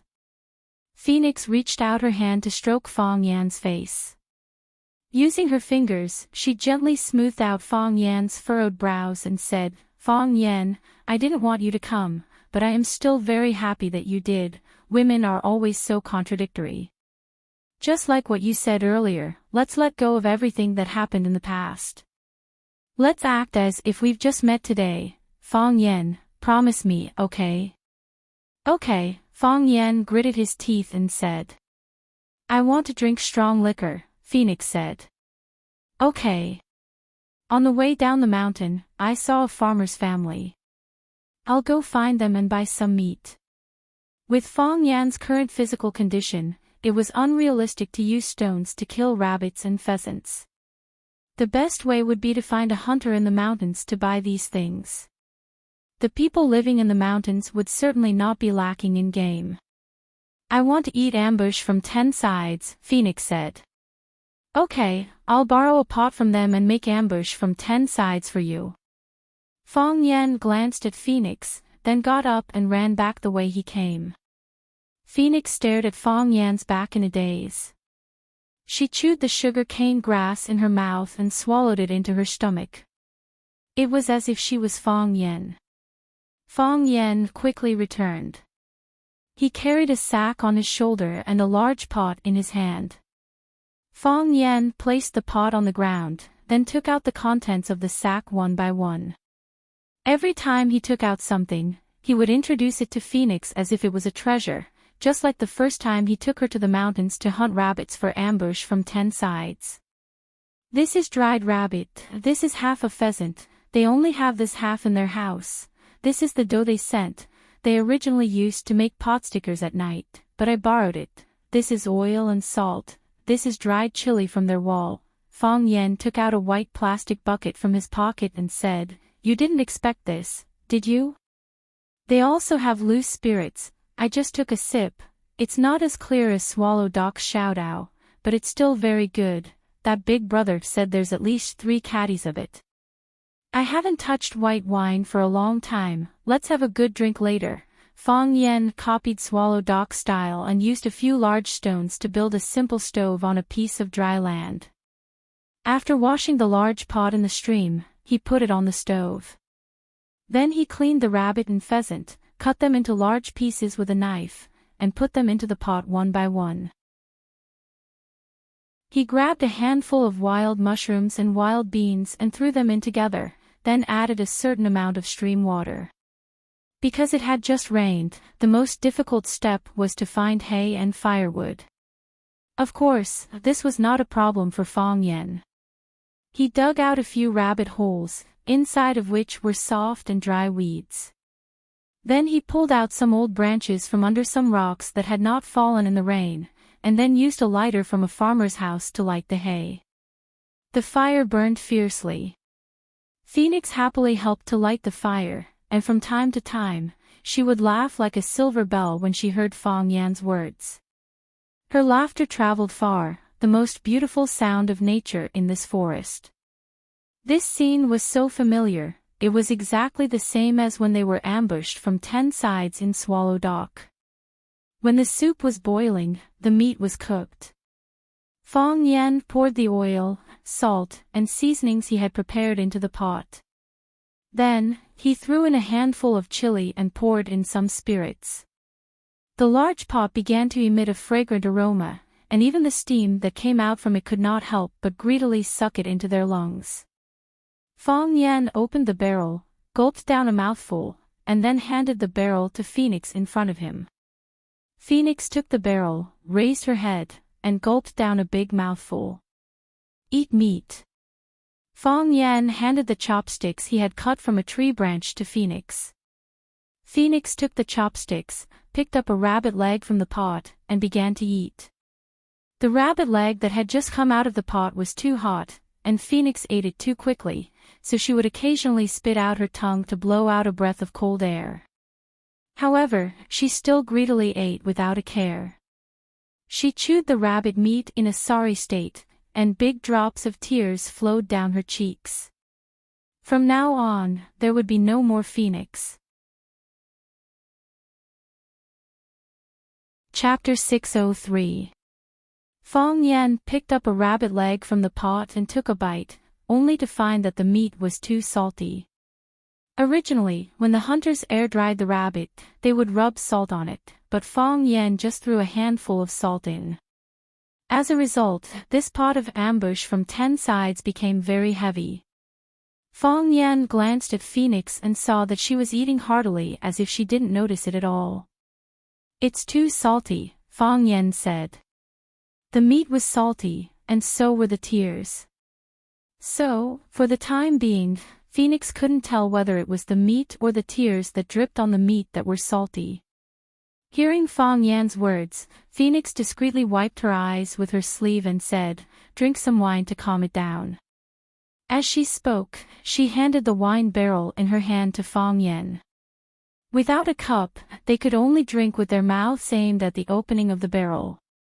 In Swallow Dock, they often did this, and they still did it now. Of course, in the eyes of outsiders, this was no different from an indirect kiss. Fang Yen took the barrel and took a big gulp. He said with a smile, "I've eaten all kinds of dishes in the world, but the one I want to eat the most is still this ambush from 10 sides that we created." Phoenix nodded and said, "Yes. I'm just afraid that I won't be able to eat it in the future. How can that be?" Fang Yen said with a smile, "Whenever you want to eat it, I'll make it for you. What if you and Yi Ruruv got married?" "Then I'll make it for you secretly," Fang Yen said. Pfft, Phoenix squinted her eyes and laughed. If other men were to answer this question, they would definitely brag about how high their status in the family is, and what they say is the law, and their wives have no say at all. Only married men would dare to do that. Anyway, their wives have already been tricked into coming home. Fang Yen said with a smile, "If an unmarried man dared to say that, which woman would be willing to marry him?" "You have to look further." Phoenix looked at Fang Yen with gentle eyes and said, "You're always different from what others think." "Not really. Apart from being a little more handsome than Li Xiaotian and the others, I'm not much different from them in other aspects, drinking wine, eating meat from bowls, and bragging loudly. It's the nature of men, you know." "Are they all right?" Phoenix asked. "Not bad," Fang Yen said with a smile. "They're all fine."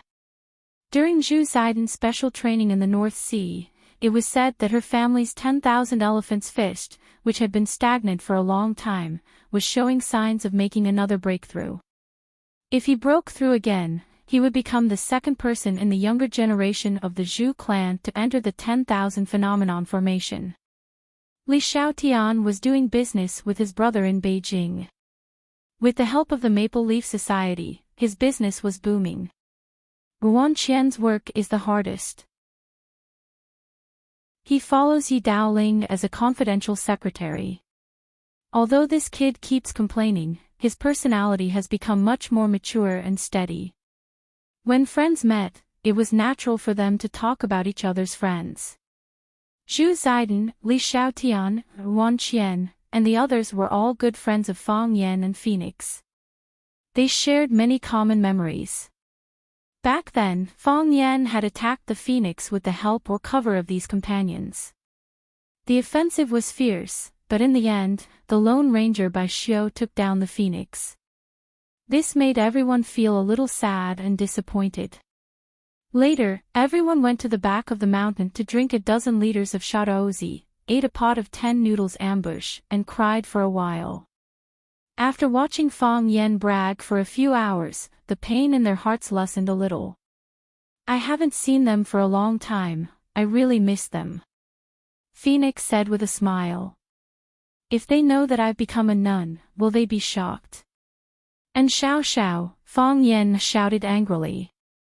He didn't like to hear Phoenix talk about this topic. "They will definitely be shocked. Especially Guan Qian. His personality is the softest, and he likes to cry. If he knows that I've become a nun, maybe he will cry. No one wants to hear this news."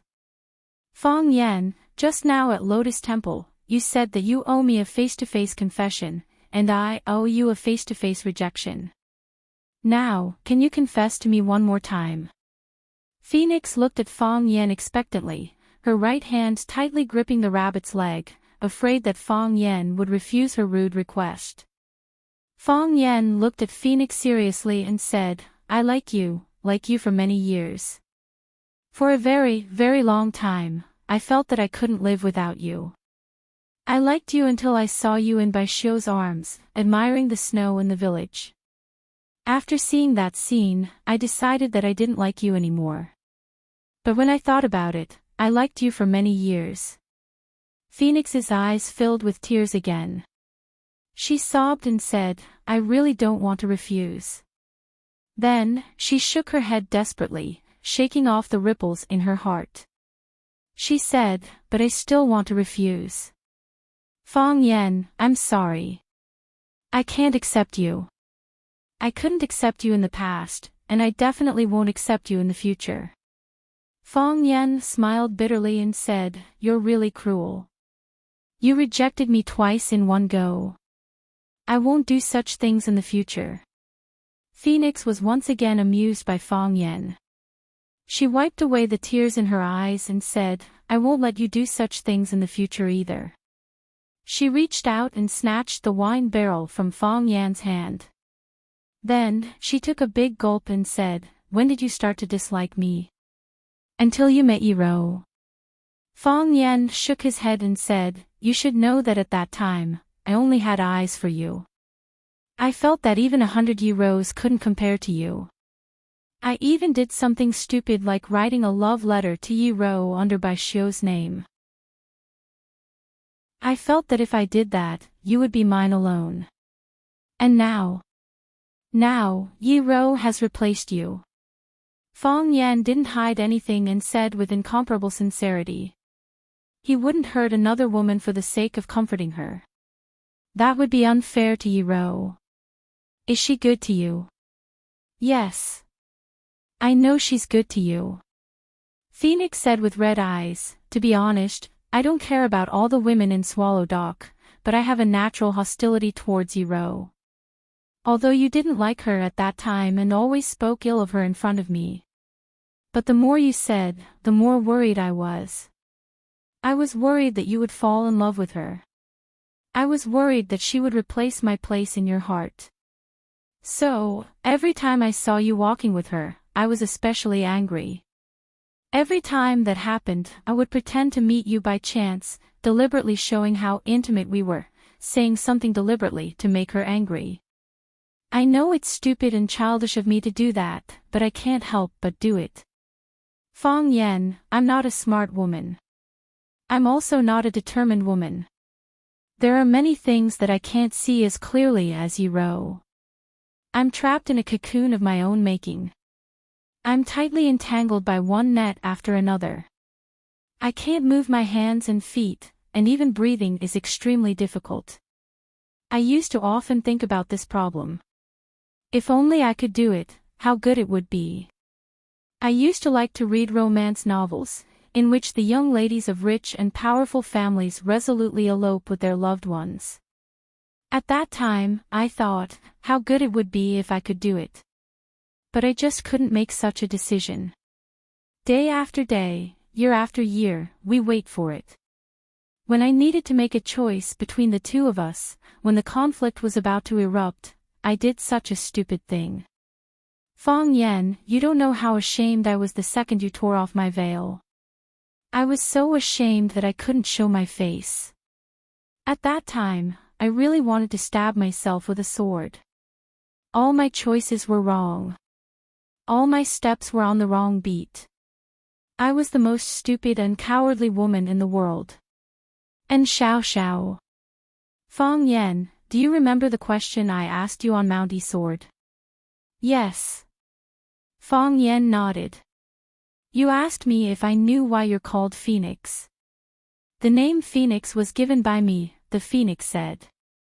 When I was a child, I read a novel about Phoenix. The book said that Phoenix is the messenger of happiness in the world.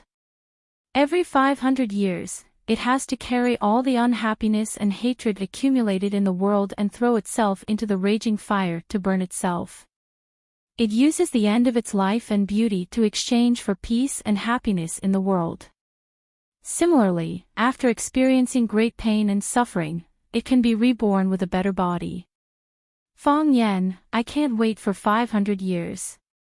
I can't even hold on for 5 days. I want to carry the unhappiness and hatred on my body and throw myself into the raging fire to burn myself. I want happiness. I want to be reborn. Phoenix reached out and held Fang Yan's hand. This time, let me listen to the choice of my heart. Let me make my own decision. I know that I was wrong for the first half of my life. Let me make my own choice this time. The phoenix stood up and walked in front of Fang Yan. He stretched out his hand and gently stroked Fang Yan's hair.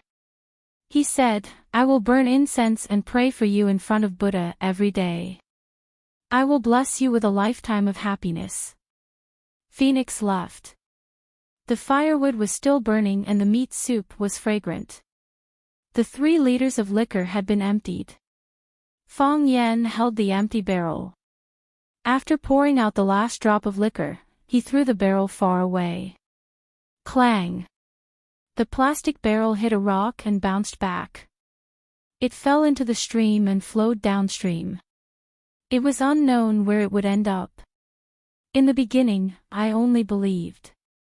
What was great was emotion. In the end, I was powerless to see. What was strong was fate. Love is like a song. Hate is like a song. Goodbye and xiao xiao. Goodbye, my first love. Chapter 604. Below was the yellow springs, above was the extreme cold. The extreme cold was the land of extreme cold that people talked about. Many people thought that the land of extreme cold was the same as the yellow springs of hell, that it was a myth. But what they did not know was that the yellow springs of hell did not exist. After all, no one had been there, and even if they did, there was no way to report back. But the land of extreme cold really did exist. It was just that it was difficult for ordinary people to find and reach safely. The average temperature here was 50 degrees Celsius, and the lowest temperature was 70 degrees Celsius. Once the temperature reached a certain degree, it was not suitable for human habitation. Therefore, on this isolated and unknown land of glaciers, you could not see any other humans. Even some cold-resistant animals and plants were rare. Snow. The entire world was covered in snow. A world covered in ice and snow should be bright, or even dazzling. But the color of the sky here was dusky. It was covered in fog all year round, as if it was covered by a huge gray curtain. Because the weather was too cold, even the fog in the air was frozen, and there was a slight feeling of being cut apart. Crack, crack, crack, a tall man covered in animal fur walked step by step in the snow. Every step he took would leave a deep hole in the world of ice and snow. Behind him, there was a long row of footprints. Those footprints looked lonely, just like their owner. His eyebrows were covered in ice, and his eyes were as cold as ice. His hair was loose and knotted, and he looked like a wild man in the wilderness. No, he looked even worse than a wild man in the wilderness. Because he could not remember how long it had been since he last combed his hair. His full beard protected his mouth and nose, and it did have the effect of resisting the cold. The man held a long spear over 10 feet long in his hand. The tip of the spear dragged in the snow, making a rustling sound, as if the owner of the spear did not have the strength to carry it. Either they return home, or the Snow Empire will be buried.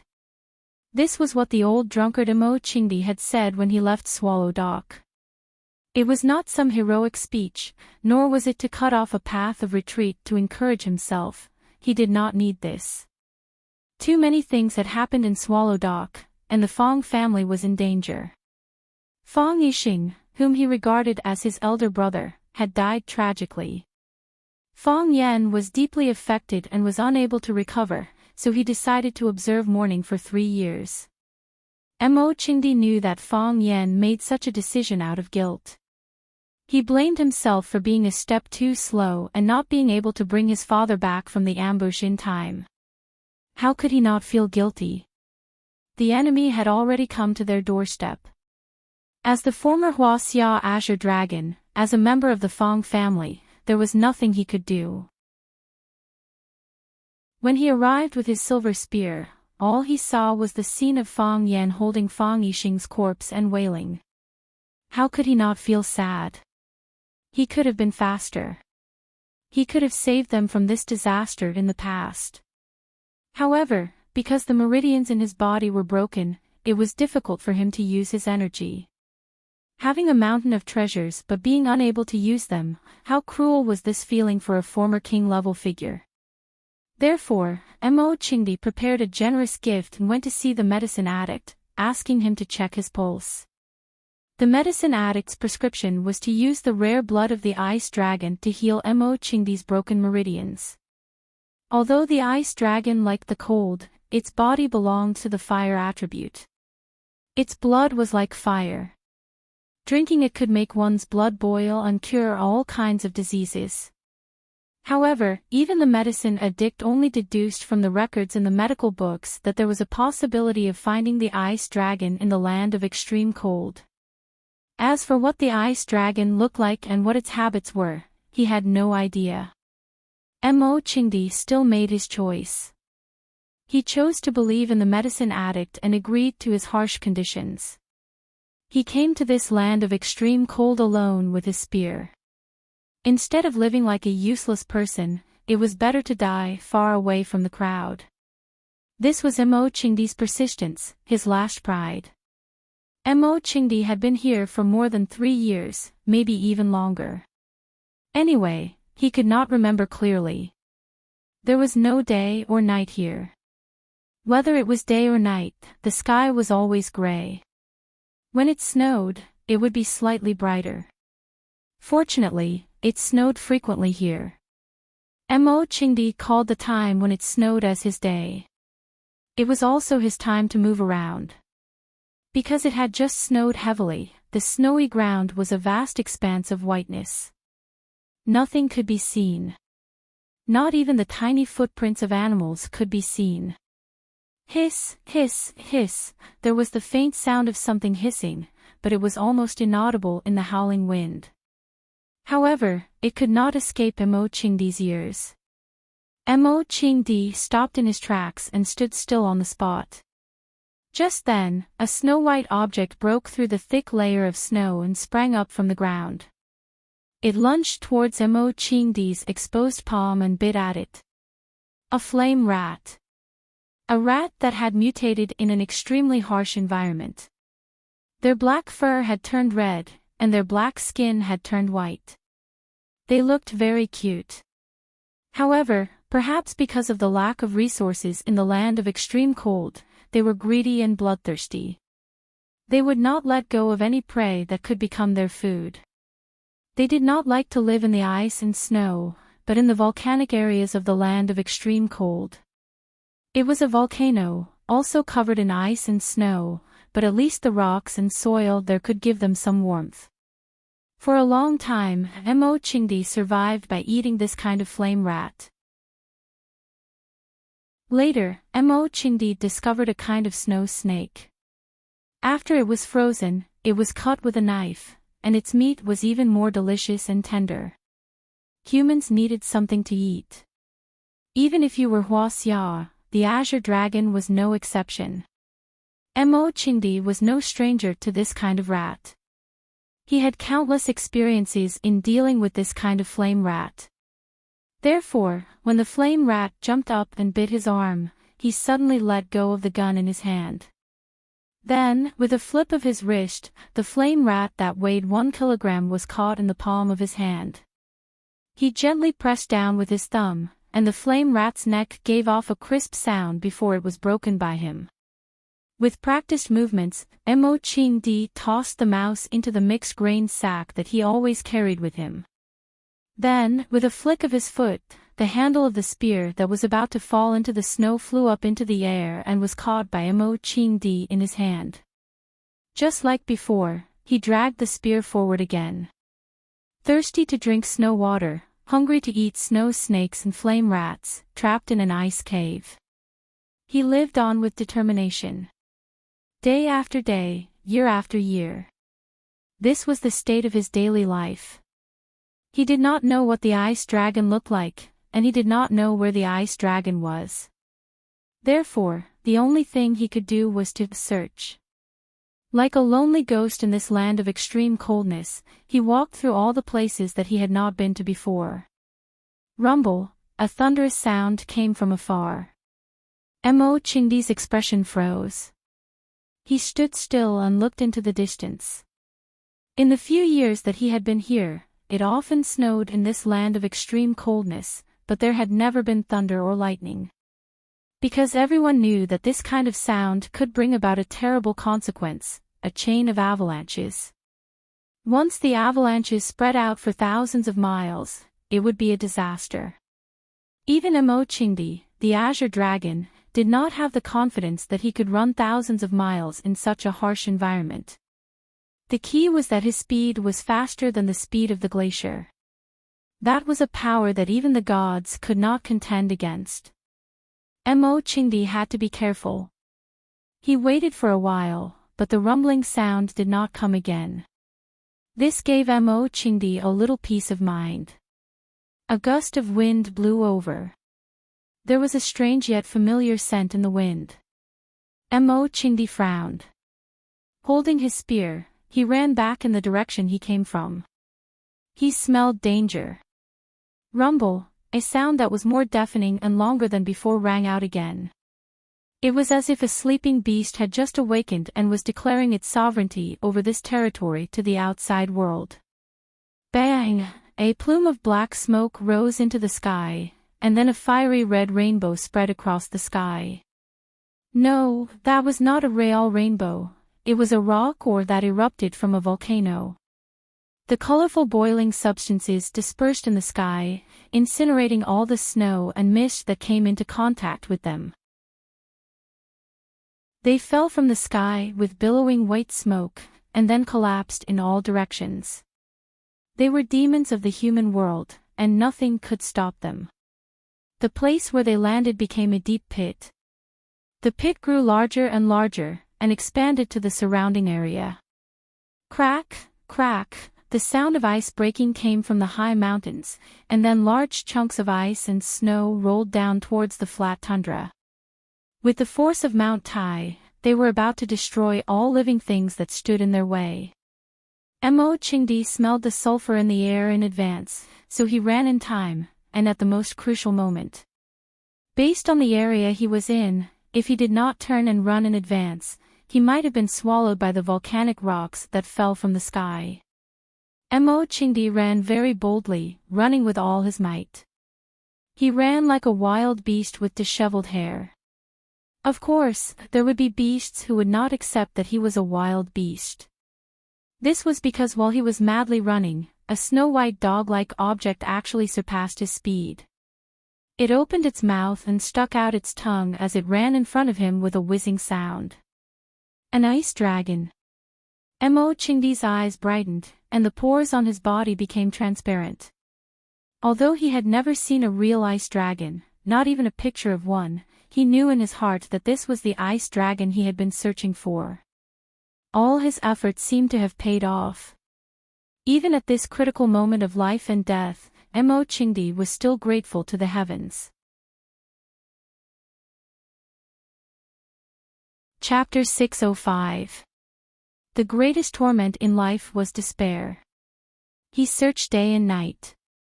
He walked through every corner of this land of extreme coldness. Every step he took could circle around Yanjing City countless times. However, he had never seen an ice dragon before. In fact, he didn't even find any clues related to it.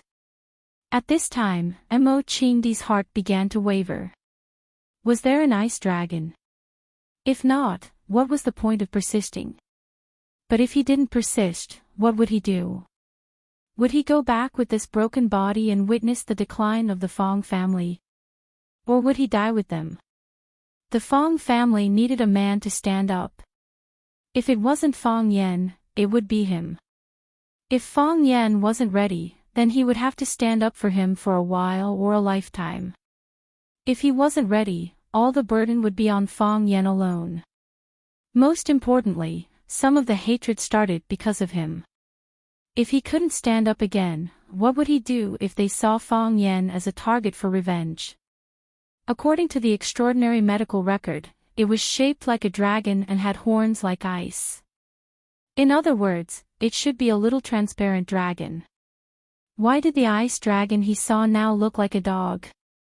A small transparent dog with a sharp horn and a tongue sticking out as it ran for its life. Just as Mo-Ching-di was looking at the little transparent dog with excitement, the little transparent dog even turned around to look at Mo-Ching-di. There was a hint of mockery in its eyes. Mo-Ching-di's expression froze. What was it trying to say? Was it trying to tell him that he couldn't run as fast as a dog? Kacha, kacha, the sound of the avalanche was endless. The entire glacial land was rumbling and shaking. The mountains were collapsing and the earth was cracking. It was as if the world was about to collapse. Mo-Ching-di ran even faster. The ice dragon that had been leading the way also sped up. Clang, clang, clang, this was the sound of Mo-Ching-di's big feet stomping on the snow. Every step he took seemed like he was going to make a big hole in the ground. Swoosh, swoosh, swoosh, the little transparent dog landed without a sound. Its body seemed to be one with the snow. Every time she leapt, she would draw a beautiful arc in the air before landing nimbly a few meters away. It didn't look like it was running. It looked like the wind was pushing it forward. Its speed far surpassed Mo-Ching-di, so it was no wonder that it looked down on Mo-Ching-di. A man and a beast. The beast was leading the way while the man followed closely behind. Mo-Ching-di suddenly realized that he and this ice dragon had become a pair of brothers in hardship. If the lava rolled over and the glacier covered them, both of them would face the same fate. They would either be incinerated by the rock ores or buried by the glacier and turned into an iceberg fossil. The cracking sounds behind them became more and more rapid, and the ground beneath their feet also began to split apart, forming countless cracks of varying sizes. Some of the cracks were unfathomably deep, and if one were to fall into them, they might never be able to climb out again. What was worse was that the rumbling sounds of volcanic eruptions were incessant. One hot rock ore after another was sent into the sky by them, and then turned into a colorful waterfall that poured down on the glacier. It seemed like this was just the beginning, and no one knew when it would end. The volcano was enraged. It was as if it wanted to issue an ultimate challenge to the glacier that had covered it for thousands of years. Either the flames would melt the glacier and turn it into its captive, or the glacier would extinguish the flames and turn it into a defeated opponent. However, whether it was the flames or the glacier, Mo-Ching-di and the transparent dog running in front of him could not contend against them. Sometimes, the saying, "man can conquer nature," seemed like a joke. The glacier beneath their feet was cracking faster and faster, and the cracking sounds were incessant. Mo-Ching-di could already feel the rolling heat waves behind him. It was the hot magma that was sent here by the cold wind ahead of time. Mo-Ching-di knew that he had to make a change. They couldn't outrun the speed of the glacier's collapse, and they couldn't outrun the lava. They were humans, and their physical strength would soon be exhausted. Especially with Mo-Ching-di's current physical condition, he couldn't hold on for too long. He had to make a change. But, how? Behind him was the collapsing glacier and boiling lava, and in front of him was an endless expanse of ice and snow. Where could he run to? Just as Mo-Ching-di was making a difficult decision in his heart, the transparent dog running in front of him suddenly changed direction. Left. Mo-Ching-di hesitated for a moment, then followed closely behind it and turned left. Although Mo-Ching-di had lived in this extremely cold place for many years, he was not familiar with the terrain at all. There was no way to familiarize himself with it. There was no map to check, no navigation to use, there were only mountains and hills, and the whole world was covered in snow. No one knew what was hidden under the snow. Mo-Ching-di didn't know the way, but he knew that Ice Dragon must be familiar with the terrain. Ice Dragon was a long-lived species. With its current size and running speed, Mo-Ching-di suspected that it had lived for at least a few decades or even 100 years. It could be considered a native of this glacier, and Mo-Ching-di was just an intruder. Perhaps Ice Dragon could help Immerse through this life and death situation. As Immerse thought of this, he spread out his body and followed closely behind Ice Dragon. In order not to slow down, he even threw away the spear in his hand. When Ice Dragon turned left, Immerse turned left. When Ice Dragon turned right, Immerse turned right. When Ice Dragon jumped up the hill, Immerse followed. As they ran, the rumbling sound behind them gradually faded away. The scorching hot wind that made one's skin tighten and hair burn also disappeared. When Ice Dragon's body stopped, Immerse realized that they had entered a large ice cave. The surface area of this ice cave was so large that it didn't look like it was man-made. Moreover, the inverted ice pillars hanging down from the cave were strangely shaped and sparkling. Immerse looked at Ice Dragon, and Ice Dragon looked back at Immerse. There was a trace of a smile on its face. It looked very proud of itself. It really is a demon. Immerse thought in his heart. Immerse came to this extremely cold place with only one purpose, to find Ice Dragon and extract its blood and meridians to heal his broken body. According to common sense, now that they were out of danger, and Ice Dragon was standing right in front of them, it should be time to act, right? But here came the problem. Ice Dragon had just saved Immerse's life. No matter how much Immerse didn't want to admit it, he couldn't deny the fact that he was able to survive in such a dangerous environment mainly because of this invisible little dog's guidance. Otherwise, he would have been covered by the glaciers and burned into gas by the lava. If Immerse wanted to heal his body in meridians, then he would have to kill Ice Dragon, collect its blood and extract its meridians, but if he did that, how could he face the gratitude of saving his life just now? Perhaps to many people, Ice Dragon was just an animal, and an animal's duty was to contribute. Who would blame you for killing an animal? But Immerse was a person who sought the path of martial arts. If he wanted to progress in martial arts, he must keep his heart at ease and his mind clear. If it did that, there would be a crack in his martial arts heart.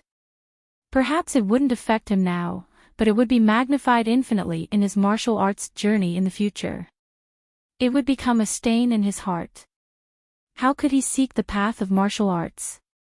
How could he achieve the path of martial arts? A man and a beast stared at each other in silence. Immerse's mouth was gasping for air, and Ice Dragon was also breathing softly. In front of Immerse's mouth was a large cloud of mist, and in front of Ice Dragon was a small cloud of mist. Someone or a dog had to break the awkward atmosphere. The host dog obviously didn't have such awareness, so this was something only Immerse could do. Immerse took out a flame rat from his snack bag and gently tossed it in front of Ice Dragon. Just like how men pass each other cigarettes when they meet. Immerse didn't smoke, so he took out his snack bag and gave it to Ice Dragon as a gesture of goodwill. Immerse made an inviting gesture, indicating that Ice Dragon should enjoy the food he gave him. Ice Dragon glanced at the flame rat thrown by Immerse, then turned around and walked into the depths of the cave. Not long after, it once again ran in front of Immerse. Slap! It threw the thing in its mouth in front of Immerse. Immerse looked at it and was instantly shocked. 9 petals snow lotus. This kind of snow lotus has 9 petals, and it takes 3 years for each petal to grow. Moreover, this kind of 9-petal snow lotus can only grow in extremely cold places. It can't exist in other places. As Immerse stared at the snow lotus with his mouth wide open, Ice Dragon once again turned around and ran into the cave. Slap! Another object was thrown in front of Immerse. Baby ginseng. This kind of mountain ginseng was shaped like a child, hence its name. It was said that it could only be found under the icebergs in extremely cold places. But the icebergs were covered with layers of ice, how would you know where to find ginseng? Slap, some kind of fiery red fruit of unknown origin. Slap, a red carp weighing dozens of kilograms. There was an ice river under the glacier, and the red carp was a special product of the ice river. Its meat was delicious, and it was highly nutritious. In the second year of Mo Qingdi's arrival in the extremely cold places, he accidentally caught a red carp weighing 1 kilogram in the ice river. Mo Qingdi only had a few meals with that fish, and it was the best food he had ever eaten since he arrived in this extremely cold place. Most of the time, he ate flame rats, and only when he wanted to improve his life could he eat snow snakes. Slap, slap, slap. Ice Dragon's speed was very fast, so in front of Mo Qingdi, there was a small mountain of all kinds of rare and delicious food. Finally, Ice Dragon stopped running back into the cave, but looked at Mo Qingdi provocatively, and used its nose to point at the food it threw in front of Mo Qingdi, meaning, "Eat, I have plenty of food." "You flaunt your wealth like this." Mo Qingdi's voice was dry, and the flame rat thrown in front of Ice Dragon looked even more pitiful. "It's not too safe, is it?" Chapter 606. Fang Yan had shown an amazing capacity for alcohol since he was very young. But because of his mediocre behavior, he was Mo Qingdi's second favorite drinking buddy. In first place was Yuan Rou. Once, Mo Qingdi had just finished a new jar of wine and invited Fang Yan over to taste it.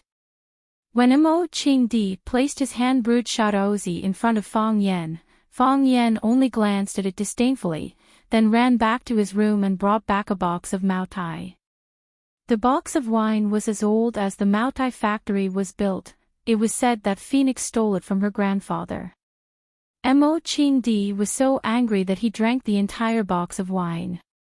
When Mo Qingdi first saw this transparent dog, he felt a little familiar, but he couldn't figure out what was so familiar about it. He thought it was a subconscious feeling, that this was the ice dragon that he had to find in his destiny. He saw the disdainful look in the transparent dog's eyes when it saw the flame rat, and the triumphant look when it crazily moved its treasures in front of him for him to enjoy. It was exactly the same face as Fang Yan when he was young. From their expressions to their actions, this transparent dog was practically a miniature version of Fang Yan. And they were equally shameless. In real life, people like to call people who like to show off their wealth a dog.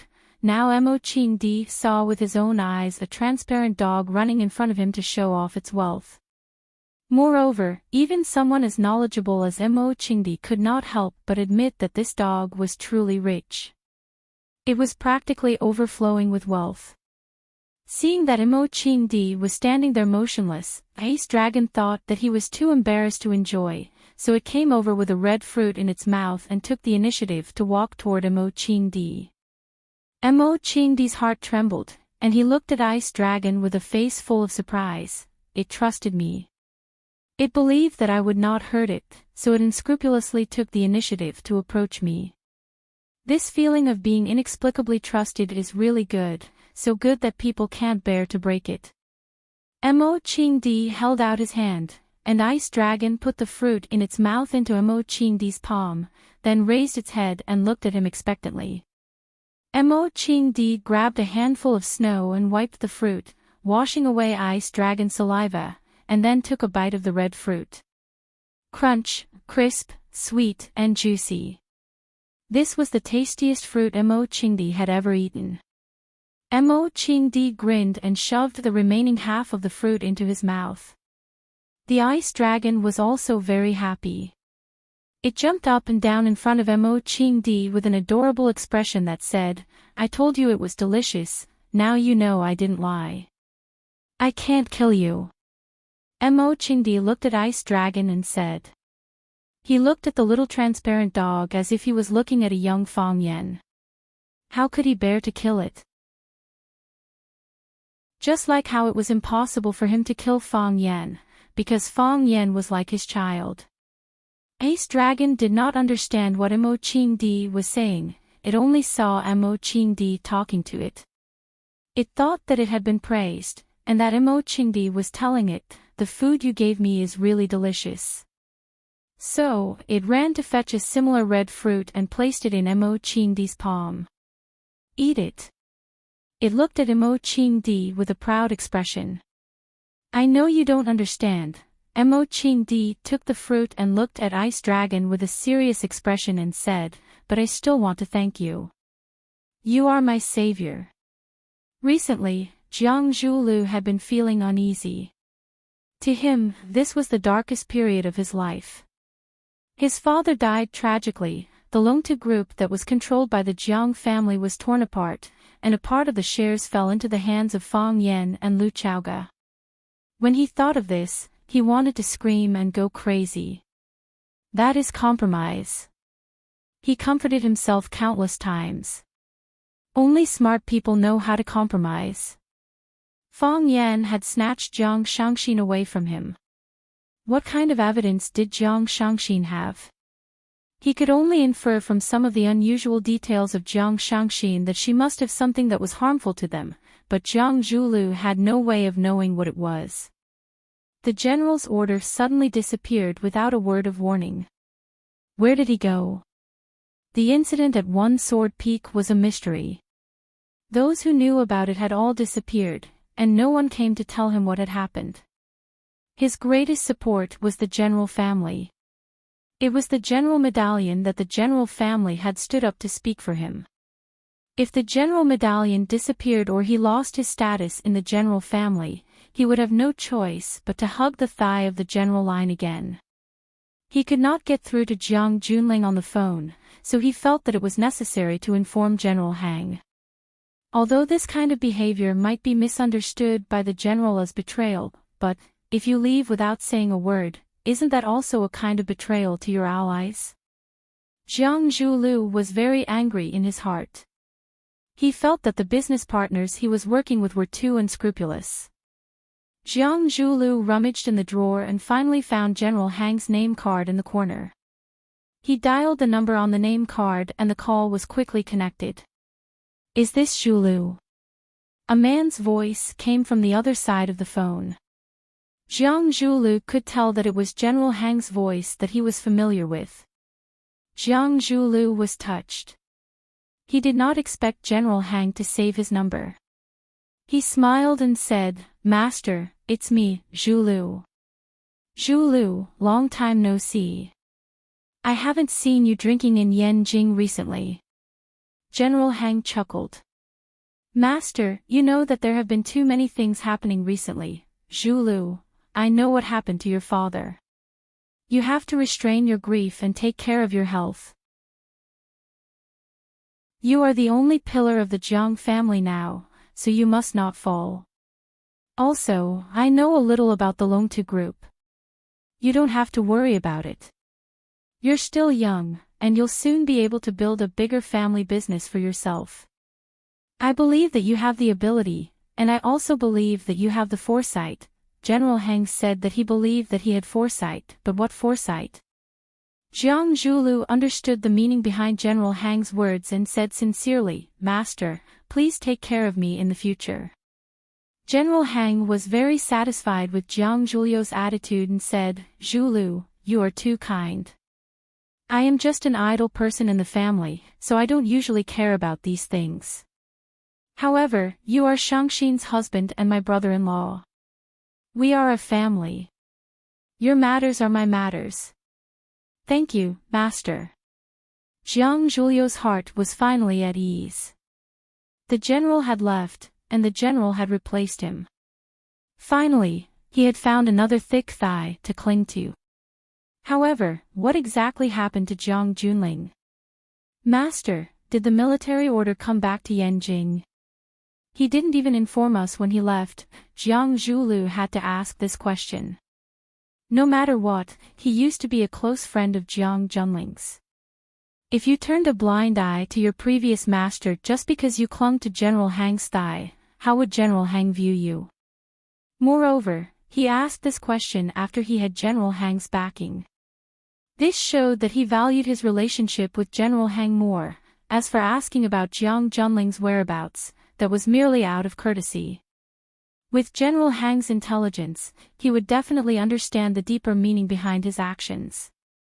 General Hang's voice was slightly heavy as he said, "The military order disappeared in Huaqing a few days ago, and everyone in the family is looking for him, but he sent someone back to report that he is fine and just wants to leave for a while to relax. Then, I will have to trouble you in the future." Jiang Zhulu congratulated him vaguely. With Jiang Junling's disappearance, the general family had to push out a new person, and that person was naturally General Hang. Jiang Zhulu had been suppressed for so many years by the words one should have a son like Jiang Junling. As the eldest brother, he must be feeling very indignant, right? "Let's work hard together." General Hang smiled and said, "A fence needs 3 stakes, and a good man needs 3 helpers. I am not as talented as the military order, so I need the support of my friends. Zhulu will follow your lead from now on, young master." Jiang Zhulu promised. "You're treating me like an outsider." General Hang's smile became even more carefree. "By the way, if there's a military order to contact you, please let me know in time. No one in the family knows where he is, and he disappeared without even handing over the business he was in charge of. The family is in a mess." The old man is very displeased with his behavior of disappearing without notifying him. "I know what to do," Jiang Zhulu said. After obtaining his loyalty, General Hang gave him some very important information. Jiang Junling had indeed disappeared. Not only did he not notify him, he didn't even say hello to anyone in the general family. Moreover, he didn't have the time to hand over all the work he was in charge of, and because of his departure, there was a gap in management. Most importantly, the old man was very displeased with his behavior of disappearing without notifying him. Does this mean that General Hang has already replaced Jiang Junling's position in the general family?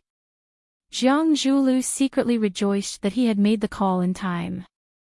If he waited for the general's command to come knocking on his door, then he would lose a precious initiative. Where did the general's order go? Jiang Zhulu couldn't help but think of Fang Yan.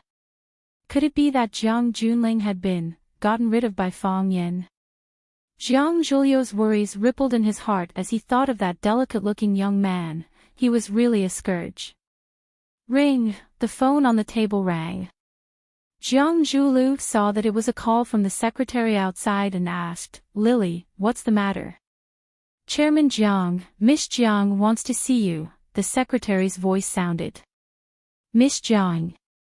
Jiang Zhulu thought for a while and asked, "Jiang Shangxin." "It's me." This time, it wasn't Lily's voice, but Jiang Shangxin's. Jiang Zhulio's face turned gloomy. The one who came did not come with good intentions. Jiang Shangxin had been taken away by Fang Yan at the airport, but this time, she took the initiative to look for him. Jiang Zhulu would not believe that she didn't have any ulterior motives. "Jiang Shangxin, you really know how to make people sad."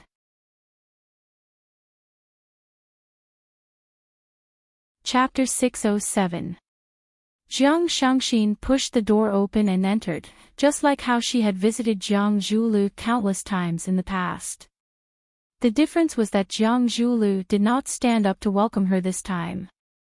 Jiang Zhulu sat behind his desk and stared coldly at Jiang Shangxin, who was walking in gracefully. With a face full of mockery, he said, "Isn't this my wife? It's been a long time. It's strange that it's so difficult to see my wife." Jiang Shangxin did not respond to Jiang Zhulio's question. She walked straight to the sofa area in the office and sat down. Then, she pressed the service bell. The secretary, Lily, pushed the door open and asked, "Chairman Jiang, what can I do for you?" Jiang Zhulu waved his hands and gestured for Lily to leave. Jiang Shangxin said, "Bring me a cup of coffee. You know my taste." "Okay, Miss Jiang."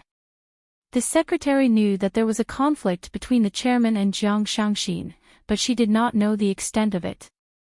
In her opinion, wasn't it normal for a married couple to quarrel? As for the chairman's wife's request, she naturally had to do her best to satisfy it. The secretary left and quickly brought in a cup of freshly ground Americano black coffee with a spoonful of milk and half a spoonful of sugar. This was Jiang Shangxin's usual taste. Jiang Shangxin took the black coffee and took a deep breath. She smiled and said, "Thank you, Lily. You know me better than a man, Miss Jiang, you are too polite." Lily could tell that there was something wrong with his tone. She looked at Jiang Zhulu with an aggrieved expression and left hurriedly.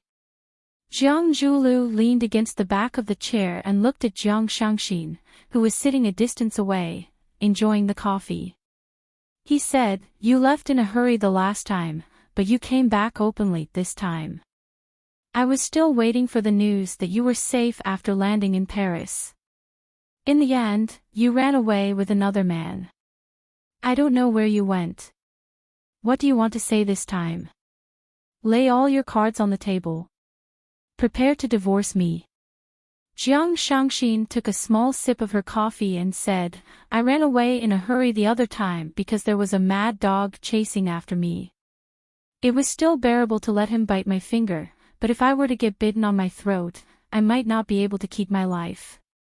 How could I not run away?" Jiang Zhulu laughed heartily. He stood up and walked toward the resting area where Jiang Shangxin was. He looked into her eyes and said, "A mad dog is still a mad dog. Aren't you afraid of getting your throat bitten off by a mad dog? That would depend on whether a mad dog is willing to eat it." "Why?" Jiang Zhulu stared at Jiang Shangxin's slender neck and said, "Did you smear poison on your neck? If there really is one, mad dog wouldn't mind trying." As Jiang Zhulu spoke, he had already sat down beside Jiang Shangxin and reached out to stroke her neck. Jiang Shangxin avoided his lecherous hands and said, "It's because I have the dog-beating stick. If a dog dares to bare its teeth at me, I'll hit it with a stick." Jiang Zhulu stopped what he was doing and stared at Jiang Shangxin with a burning gaze. "Is that so? I'm really curious, what kind of dog-beating stick is it? Take a guess." Jiang Zhulu sat up straight and crossed his arms in a businesslike manner. He said, "Jiang Shangxin, since you're here today, you're naturally not here to reminisce about old times with me. Tell me, what is your purpose for coming here? Are you scared? Are you anxious?" Jiang Shangxin looked at Jiang Zhulu and said, "Actually, it's nothing much, I'm just here to humiliate you." Jiang Zhulu was stunned for a moment, then he laughed heartily. He looked at Jiang Shangxin and said, "This way of speaking is very familiar, it sounds like someone, let me think, who is it? Are you talking about Fang Yan?" "Yes, Fang Yan." Jiang Zhulu smiled and nodded, saying, "His way of speaking is always so simple and direct. He doesn't hide anything and goes straight to the point, ruthlessly stabbing a person in the chest. No matter how much time has passed, every time I think about it, my heart will ache faintly. I didn't expect that after not seeing you for only a few days, you would learn some of his essence. That proves that I'm quite talented." Jiang Shangxin smiled and said, "Jiang Zhulu, you're so smart, you must have known that this day would come, right? What kind of day?"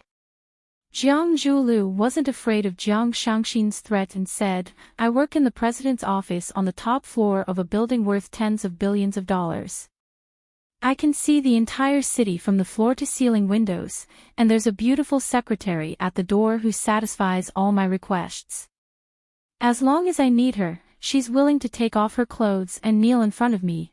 I can decide the fate of tens of thousands of people with a single sentence, and I can make many people lose sleep at night with a glance." Jiang Shangxin, I knew that this day would come, I just didn't expect it to come so soon. So, you didn't hesitate to kill your own father with your own hands? Jiang Shangxin asked coldly. She didn't treat this man as a human, but as a biting dog, an extremely aggressive beast. Jiang Zhuliu's expression was ferocious and he said, I'm afraid I'll have to disappoint you. I really didn't kill my father, it was Fang Yan, your new boyfriend. Don't be fooled by his gentle and refined appearance, he's ruthless and vicious. As your husband, I still have to warn you. Be careful that he doesn't eat you up and kick you away, swallowing you up to the point where not even your bones are left. Thank you for your kindness. Jiang Shangxin said. You really are a dutiful ex-husband. Ex-husband.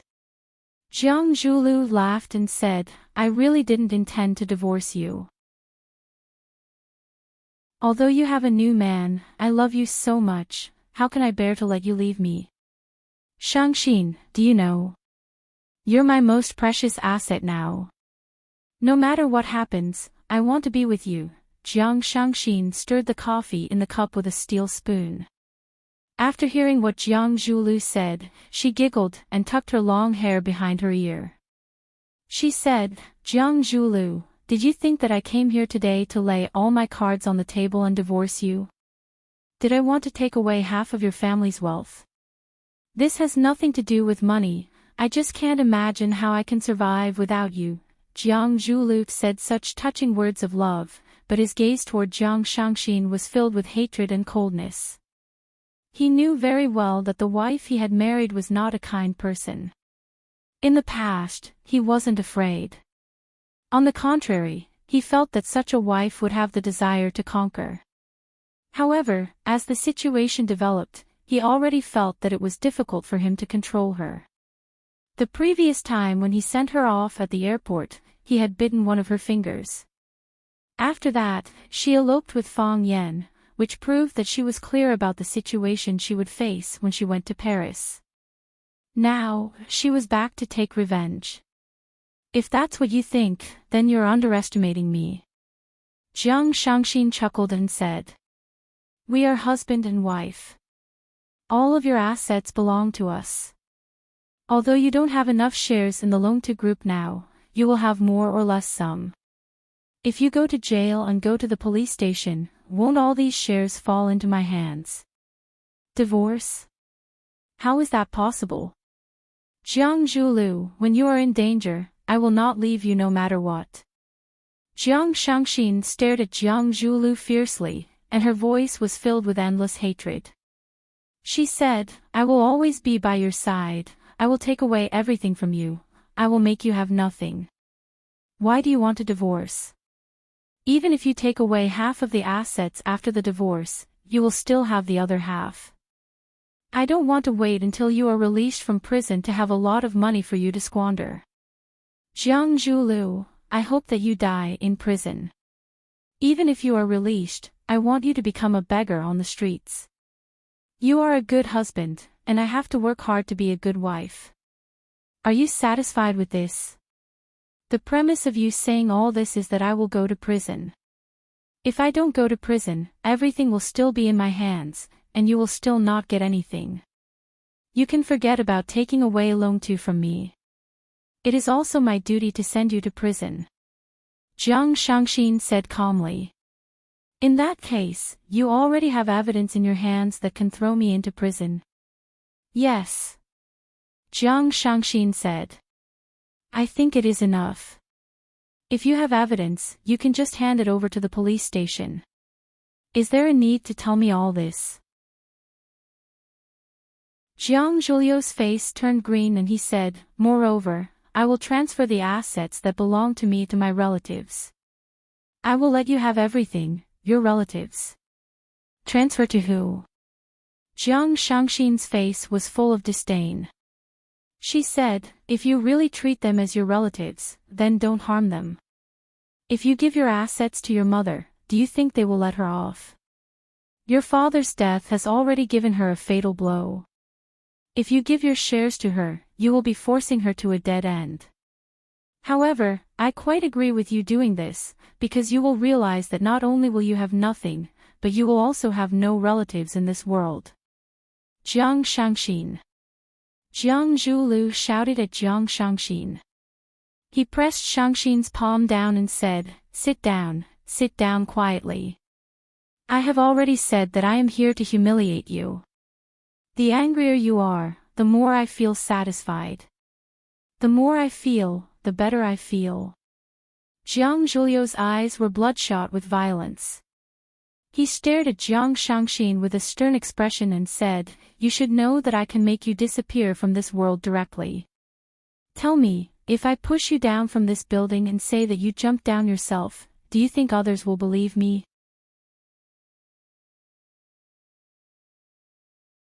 Chapter 608.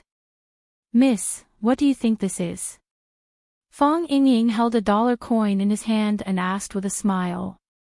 Sir, please come down from my desk. Lily looked at him coldly as if she was looking at an idiot. Don't be so stingy. I'm your boss's bodyguard, and you're your boss's secretary. They're a couple, we might be able to develop a relationship.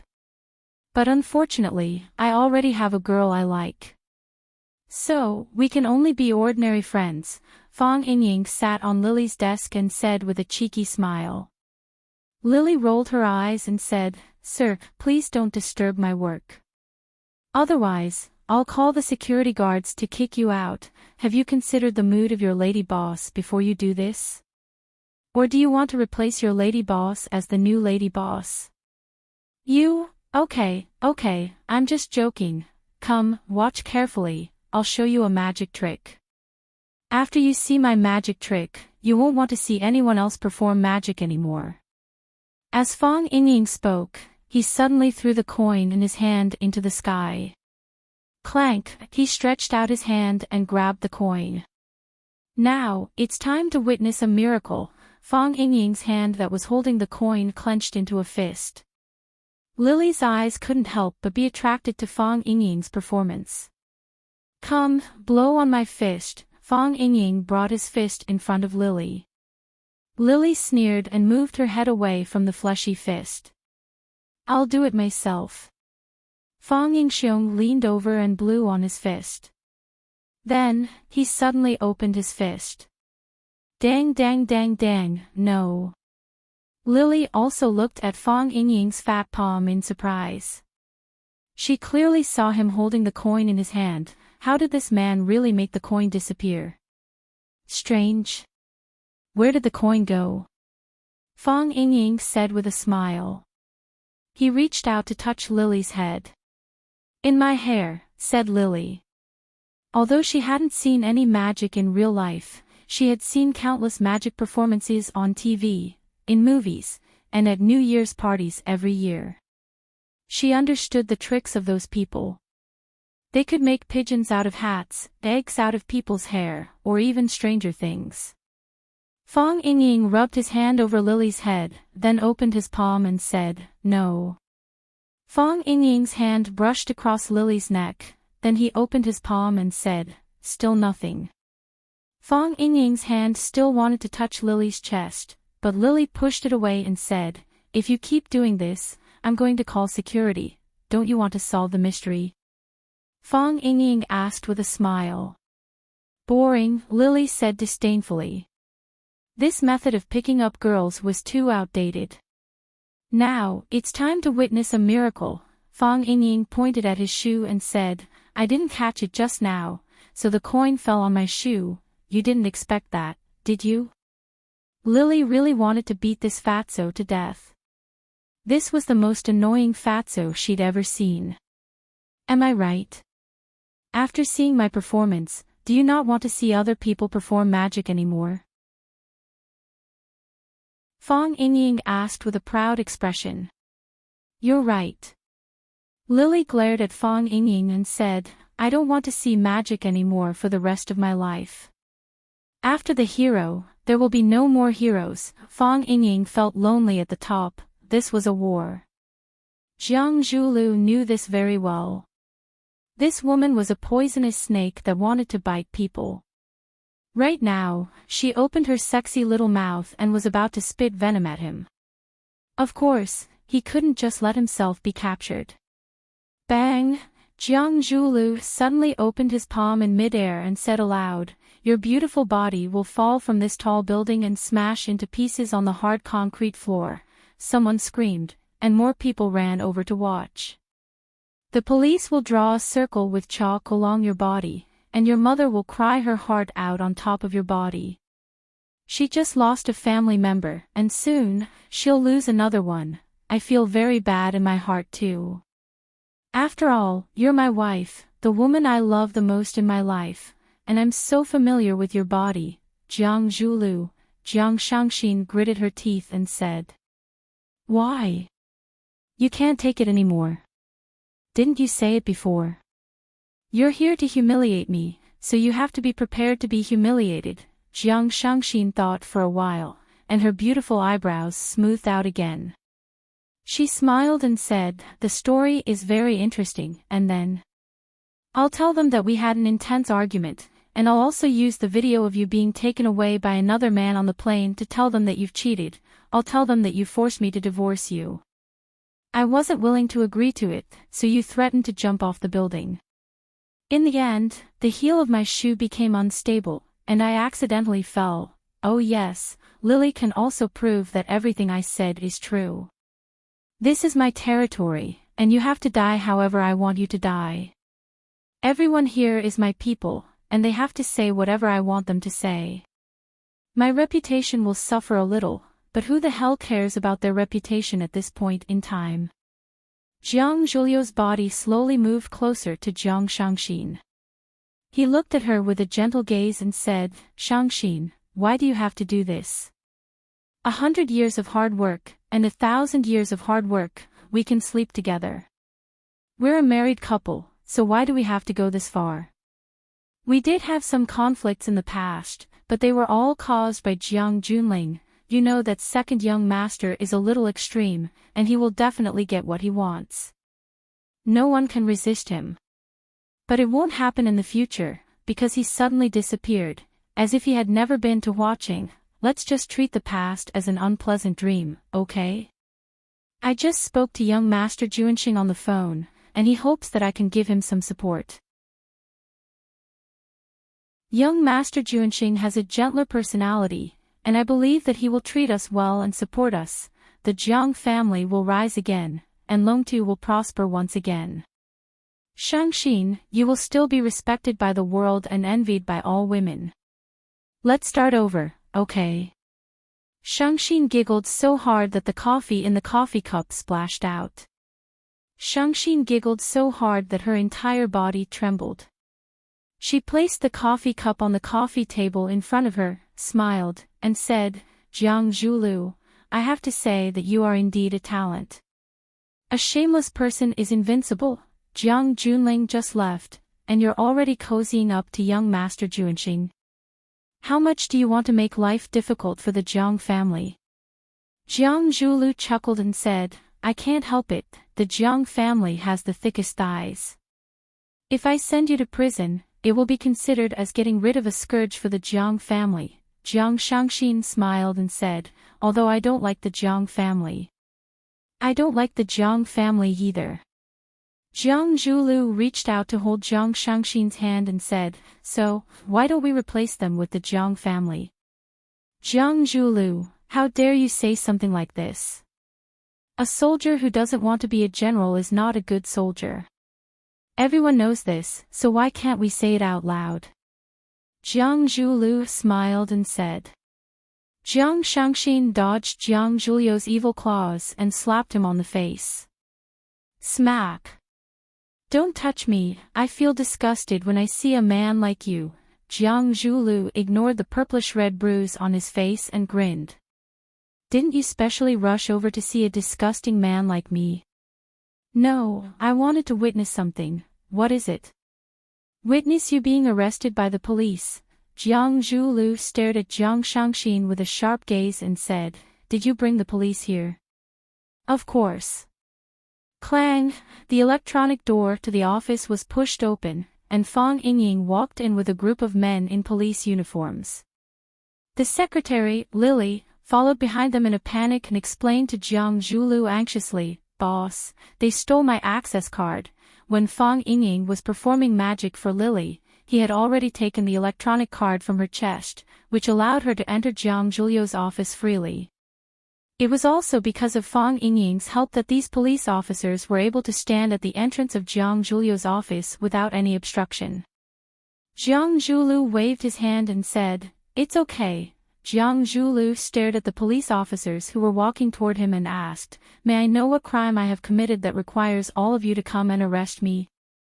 The middle-aged police officer who was leading the team showed his identification to Jiang Zhuliu and said in a deep voice, "I am Chenai Yang, the team leader of the crime squad. We suspect that you are involved in an intentional murder case. Please follow us back for investigation." While Chenai Yang was speaking, the other policemen had already cleverly surrounded Jiang Zhuliu. After all, the person they were facing was a murderer. This kind of person was extremely dangerous, and no one knew what kind of crazy things he would do. "I want to see my lawyer," Jiang Zhuliu said. He said to the secretary, "Lily, call lawyer Zhang." "No, get the entire legal team of the company here." Just as Lily was about to make the call, Jiang Shangxin got up from the sofa, looked at Lily, and said, "Jiang Zhuliu has been arrested, and I am in charge of all the matters of the Longtu Group now." "Oh, I am also in charge of Jiang Zhuliu's personal matters." Lily looked at Jiang Zhuliu with a troubled expression and hesitated if she should make the call immediately. Jiang Zhuliu had been arrested by the police, and Jiang Shangxin had become the new controller of the Longtu Group. If she still listened to Jiang Zhuliu's orders, how would Jiang Shangxin deal with her? "Lily," Jiang Zhuliu looked at Lily calmly and said, "I will be fine, and I will be back very soon. Call lawyer Zhang." Jiang Shangxin walked to the police officers and said, "Comrade police, he is my husband, and he is a scumbag. Take him away. I will find him the best lawyer."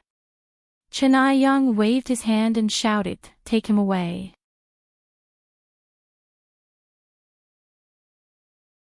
Chapter 609. Jiang Shangxin was indeed not here to divorce Jiang Zhuliu. It would be too easy for him to do so now. As his wife, Jiang Shangxin had a lot of power to make decisions when Jiang Zhuliu was a suspect. For example, she could ask the police to take Jiang Zhuliu away, decide when to let the company's lawyer intervene, and even decide whether the lawyer would plead for Jiang Zhuliu's innocence or guilt. Obviously, Jiang Zhuliu realized that he was in a very dangerous situation. "Jiang Shangxin, you be *tch, Jiang Zhuliu scolded. "You're setting me up." "I did not do anything, I was framed." Jiang Shangxin looked at the team leader of the crime squad, Chenai Yang, and said, "From now on, can everything he says be used as evidence in court?" "Logically speaking, yes." Chenai Yang nodded. "I won't do that." Jiang Shangxin said, "Because he is my husband. I love him." Chenai Yang chuckled and said, "Miss Jiang is the victim. If you are not willing to pursue his responsibility, then we can pretend that nothing happened. Thank you for your understanding." Jiang Shangxin said gratefully. "Then I will have to trouble you. Help me take good care of my husband, and don't torture him. He has never suffered in his life. You are too polite. We will take good care of him." Chenai Yang waved his hand and Jiang Zhuliu was taken away by a group of police officers. "Jiang Shangxin, you be *tch, you will regret it if you dare to plot against me." "Lily, call lawyer Zhang," Jiang Zhuliu shouted at the top of his lungs, but his voice was getting further and further away. When the office door was closed again, his voice had completely disappeared. Jiang Shangxin was not only here to witness the moment when Jiang Zhuliu was taken away by the police. She also wanted to take control of the Longtu Group after Jiang Zhuliu was taken away, so that there would not be any internal chaos in the Longtu Group. This would give people with ulterior motives an opportunity to take advantage of. Only Jiang Shangxin, Fang Yingying, and Lily were left in the office. Just as Lily was about to leave, Jiang Shangxin shouted, "Lily!" Lily shuddered, turned around, and asked Jiang Shangxin, "Miss Jiang, do you have any other instructions?"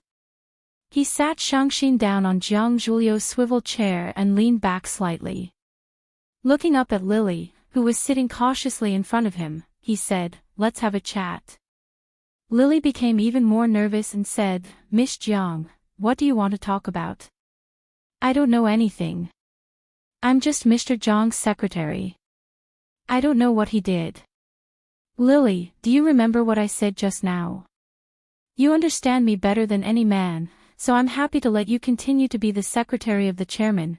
Lily looked at Jiang Shangxin in shock and asked, "Miss Jiang, is this true?" "Yes. That's what I think," Jiang Shangxin said. "However, there's still a small barrier in my heart.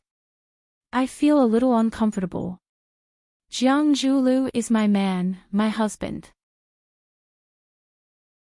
It's natural for me to have sex with my man, and you've also had sex with my man, Sister Jiang Shang." Lily's beautiful face lost all color and said, "Do you want to say that you didn't?" "I'm not, you didn't do it willingly." "Miss Jiang, I'm wrong." Lily was at a loss for words. Being able to become Jiang Zhuliu's secretary, she was naturally the best choice in terms of capability. However, when facing an opponent like Jiang Shangxin, she was obviously not as capable as she wished. Jiang Shangxin waved her hand and said, "What's done is done. Since it has already happened, we can only face it bravely. Who asked us women to be born in a weaker position? The cracks have already appeared, and I'm willing to do some things to make up for it. In that case, what kind of effort are you willing to put in?" Lily clenched her teeth. After hesitating for a while, she said, "I have a name list here. It's a list of the higher-ups in Longtu Group who are usually close to Mr. Jiang." Jiang Shangxin nodded her head in satisfaction and said, "Lily, go and pour me another cup of coffee. The workload today is a little heavy."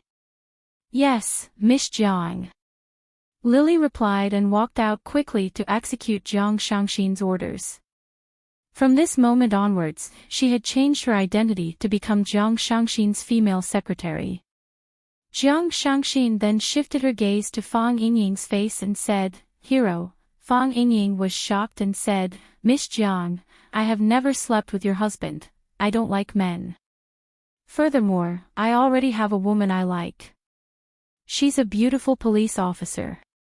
I'm currently launching a fierce attack on her," Fang Yingying explained with a serious look on his face. "You must believe me on this." Jiang Shangxin sighed helplessly and said, "Are all men with the surname Fang so cheap?" "Not really." Fang Yingying shook his head and said, "Some men who don't have the surname Fang are also very cheap."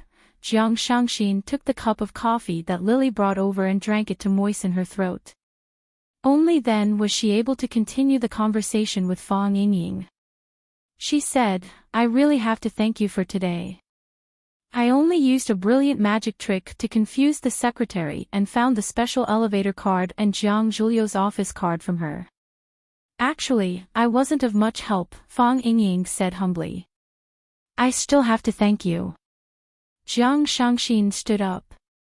She was very clear about the relationship between Fang Yingying and Fang Yan. She really couldn't put on the airs of a superior when dealing with this person. "Can you give me some personal space? I want to make a few phone calls." "You want me to go out first, right? Just tell me directly." Fang Yingying said, "I'm a very smart person. I'll understand once you say it." After Fang Yingying walked out, Jiang Shangxin took out her cell phone from her bag and dialed a familiar number. The call was picked up very quickly. Jiang Shangxin said in a sweet voice, "The matter has been settled. Jiang Zhuliu has been taken away by Officer Qin from the crime squad. What instructions do you have?" "Take control of Longtu." A man's voice came from the other end of the line. "Longtu Group is so big and complicated. I'm afraid I can't do it," Jiang Shangxin said timidly. A man's teasing laughter came from the other end of the line. He said, "Are you sure you can't do it? If you really think that you're not capable, then I'll get someone else to do it. I believe that Chaoge can do it well. You're so annoying. Jiang Shangxin said coquettishly, I'm just saying. Can't you encourage me? With the shares in my hands and the shares that you can control now, we have enough power to speak in Long to group. What's left is to kick out the other unimportant people. Can you do it? I'll work hard. Jiang Shangxin said. Not work hard. You must do it. The man's voice became stern. He said, I know it's difficult. You have to face the Lan family and the Jiang family. You can only choose between the Jiang family and me. If you can't do it, I'll choose someone who can. Yes. I'll definitely do it. Jiang Shangxin clenched her teeth and said. I believe you. The man's voice became gentle again. It's not too late to quit now. I don't like to force others. I don't like to put others in a dilemma. That kind of feeling, it's really not good. I can't quit. Jiang Shangxin said, because I know that this is my best chance. Good luck. The man said. When are you coming back? When can I see you? Everything depends on fate. The man said. The call had been hung up. She could only hear the busy tone. Jiang Shangxin held her phone in a daze. She thought that the most important thing for her now was to control the overall situation. She pressed the phone and said, Lily, ask lawyer Zhang to come and see me. Everything depends on fate. Tian Jizi was busy cutting the dried herbs into small neat pieces. He answered without turning his head. What kind of person is fated destiny? Fang Yan said impatiently, where does he live? I'll go and ask him when he's going to give me the Tai Chi painting. It's not the right time yet. Tian Jizi said. Am I the dragon's sole guardian that you've chosen? Yes. Tian Jizi replied. One of them. You said that you'll give me the Tai Chi painting as long as I achieve the Heart of Three Treasures. Fang Yan said. I said that you'll have the chance to become my disciple when you achieve the Heart of Three Treasures. Tian Jizi said. Aren't you guys lying? Fang Yan said angrily, it's like you tricked someone to spend 1 million on a lottery ticket, but the first prize is a bicycle. Tian Jizi waved the medicine knife in his hand and slashed at Fang Yan's head. He shouted, who are you calling a bicycle? Fang Yan cleverly dodged the attack and said, old man, don't be angry.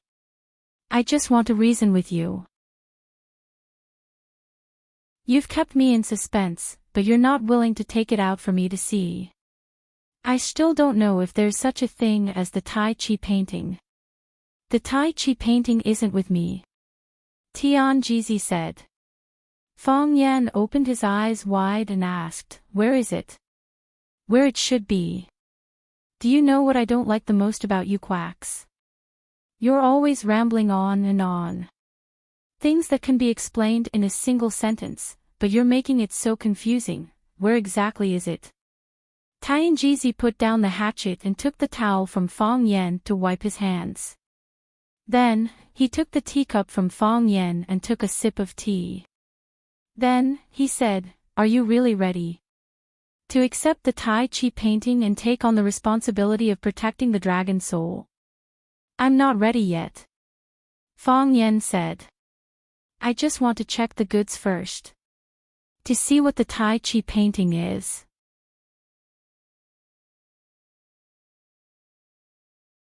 Chapter 610. Fang Yan was not despicable. He felt that he was just too smart. Here was a very simple example. If there was an item priced at 1 million, as long as you brought 1 million, you might be able to own this item. In that case, wouldn't you first have to look at the magic of this item before you would have the motivation to desperately earn that 1 million? Another simpler example, if there was a girl, you had to treat her well for the rest of your life. Then, you had to know and understand this girl first before you were willing to entrust your life to her. First a blind date, then a marriage. That was the right thing to do. How could there be people who didn't even see a girl's face or touch her hand, yet they wanted someone to take responsibility first? What kind of behavior was that? That was an arranged marriage in a feudal society. That was an immoral act of restricting personal freedom. First let me see what the Tai Chi diagram looks like and what's so magical about it. Only then will I be willing to fulfill the responsibility of protecting the dragon soul. Although I still don't know what the dragon soul is and why we need to protect it. As Fang Yen spoke, he stared unblinkingly at Tianjizi's body.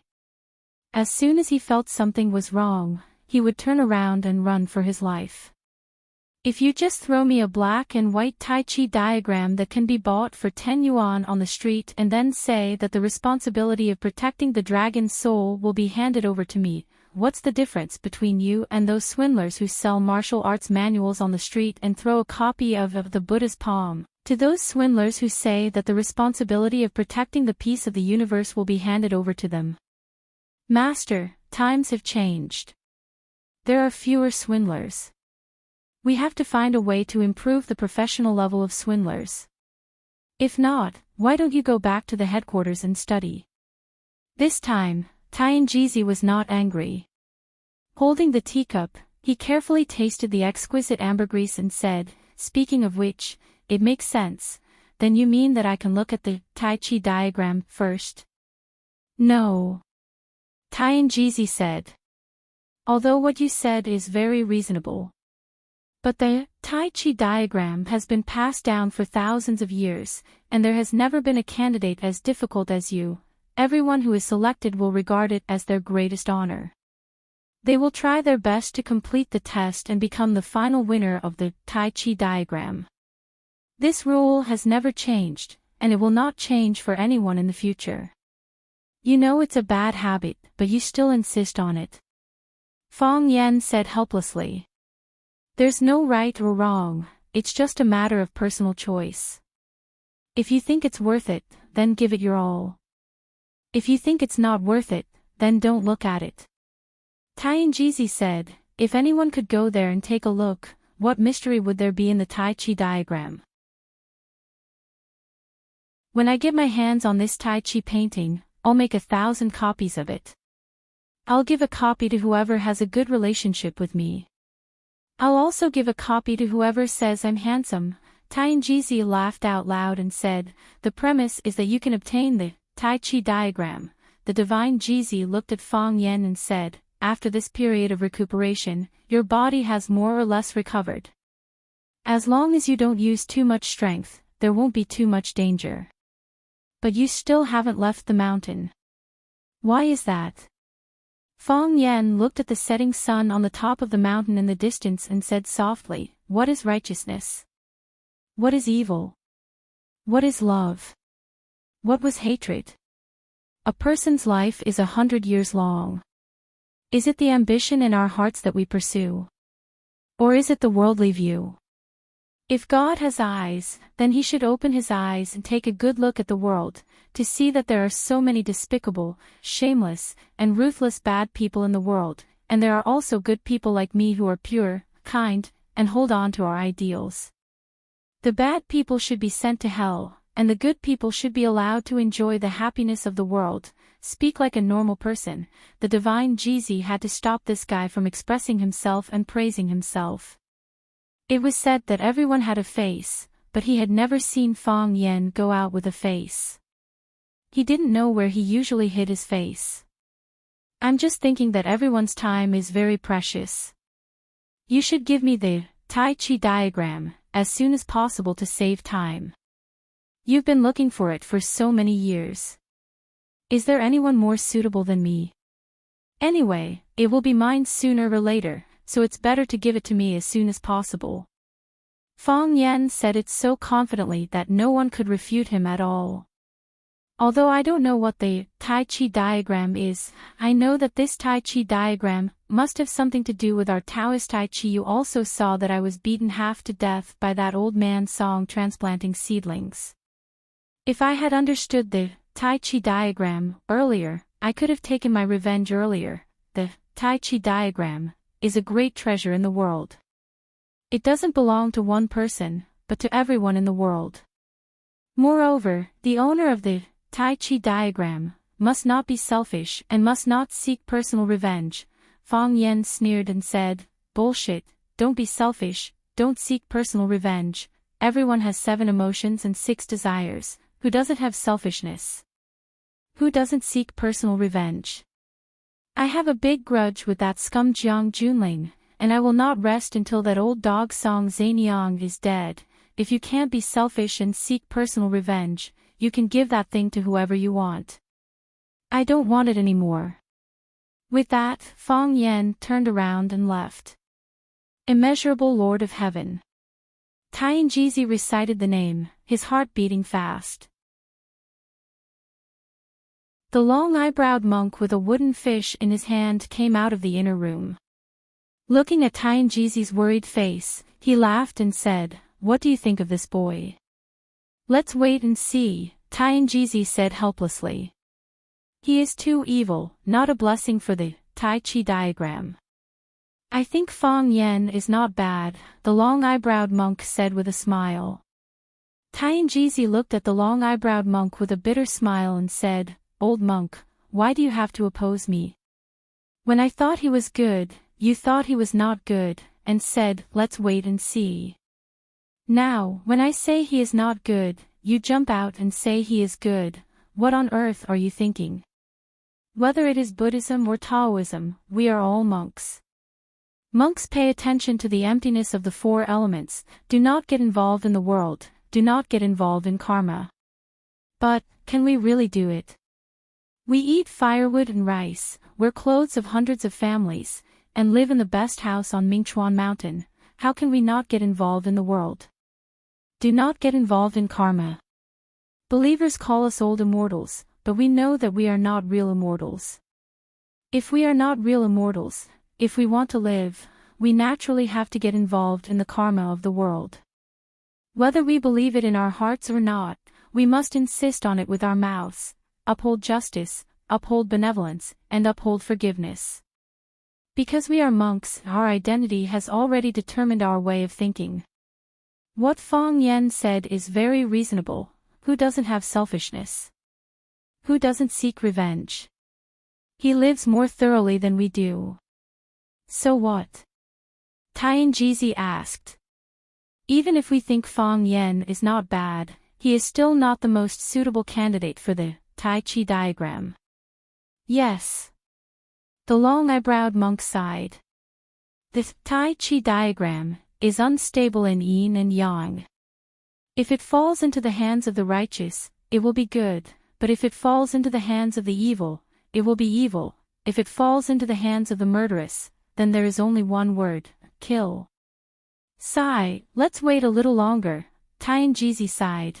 Tianjizi lived on a mountain, and it was a mountain that Fang Yan was familiar with, Shisha Mountain. The first time Fang Yan and Tianjizi met was in a tea house on Shisha Mountain. That tea house was opened by a Taoist disciple. Therefore, when Fang Yan was rescued by Tianjizi and the long-eyebrowed monk, he was also on the mountain when he opened his eyes. He spent a lot of time on the mountain. One reason was to nurse his body. Since ancient times, medicine and Taoism were inseparable. Tianjizi's prescriptions were not comparable to those of ordinary doctors.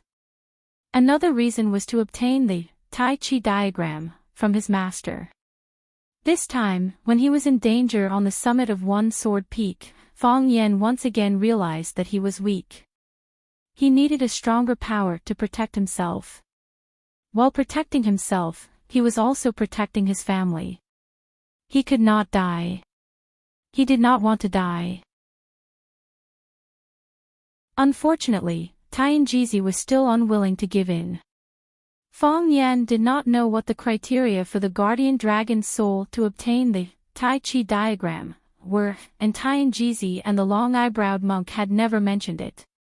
Moreover, he felt that after the incident at One Sword Peak, he was getting further and further away from the Tai Chi diagram. Previously, Tianjizi and the long-eyebrowed monk had fooled him by saying that as long as he achieved the Heart of Three Treasures, he could get, the opportunity to become Tianjizi's disciple. But now, they were not even willing to mention anything about the Tai Chi diagram in front of Fang Yan. It was just like how Fang Yan had nothing to do with it. Because of what? Was his body filled with evil energy? Was it filled with the desire for revenge?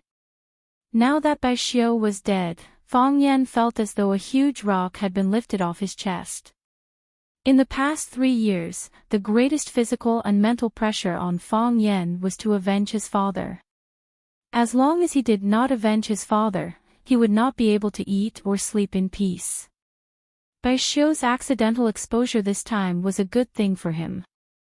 Finally, he thrust his sword, that fatal sword strike. Of course, just as the old enmity was gone, new enmity was born. This time, the target of Fang Yan's revenge was Jiang Junling, and even the entire family of generals behind Jiang Junling. Of course, Fang Yan was not as anxious as before. Because the person Bai Xiu bullied was his father, and he could not tolerate others bullying his father without paying any price. And the person Jiang Junling bullied was himself. Fang Yan was a person who had very low standards for himself. The road down the mountain was long and far, and Fang Yan wanted to find a hotel to rent a car. As he walked along the road down the mountain, a black object suddenly fell in front of Fang Yan. Pa! There was a loud noise, as if something had been broken. If it was a person, they would have fallen half to death. Fang Yan looked at it carefully. It was really a person.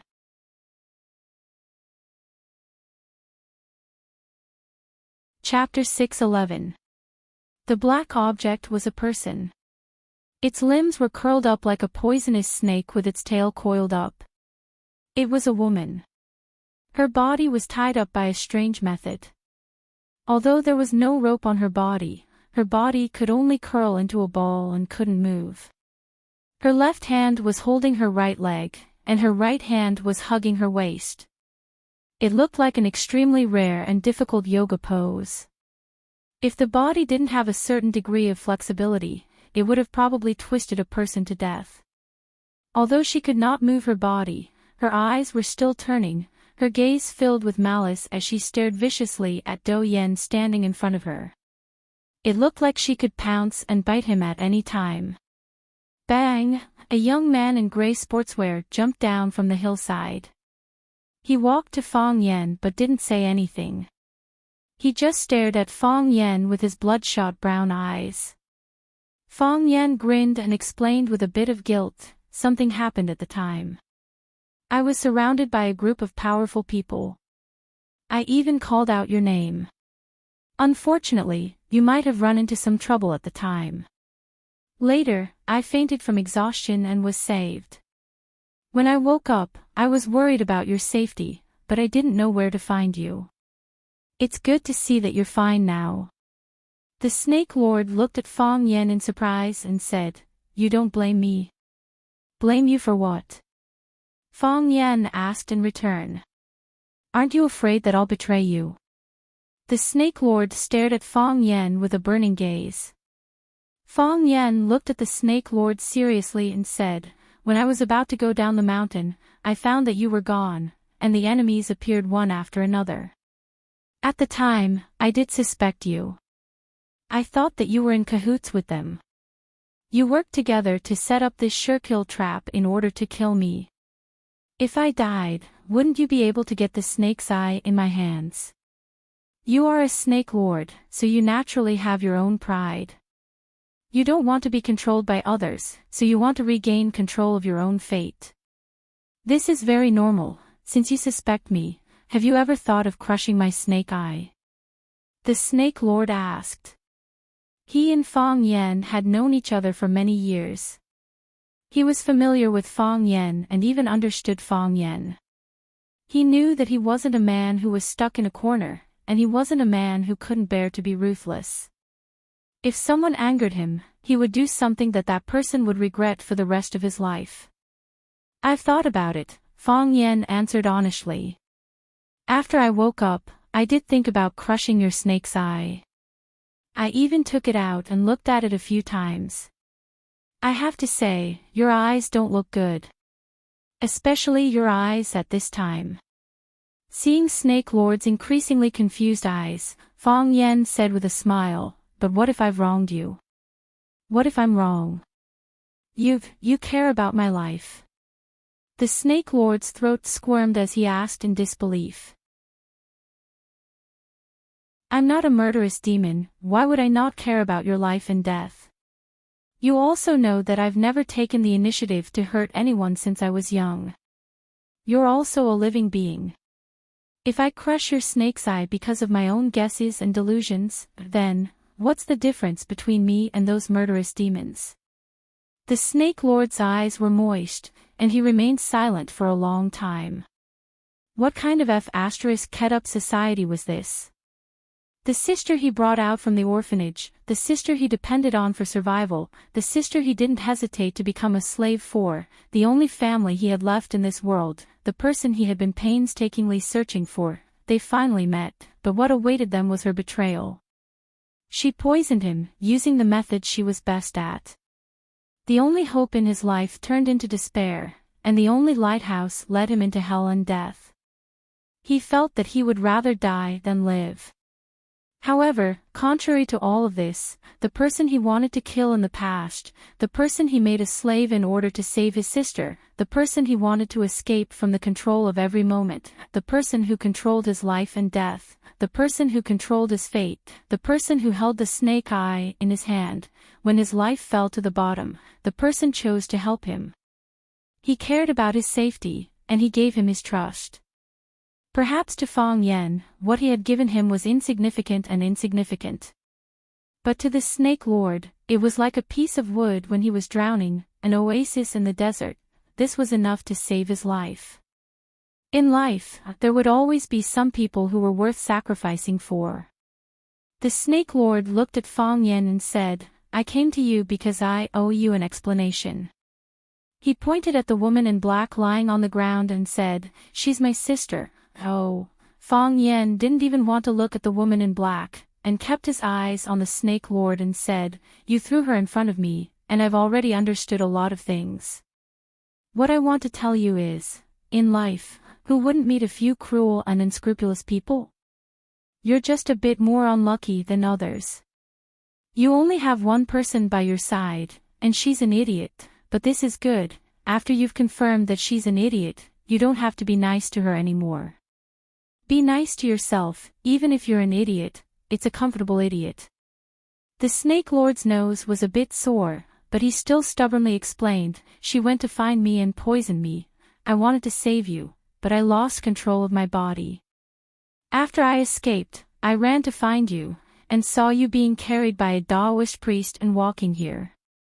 I followed them, guarding the mountain. Fang Yen nodded and said, Are you okay? The Snake Lord said, I'm fine. Fang Yen sighed softly and looked at the pitiful man in front of him.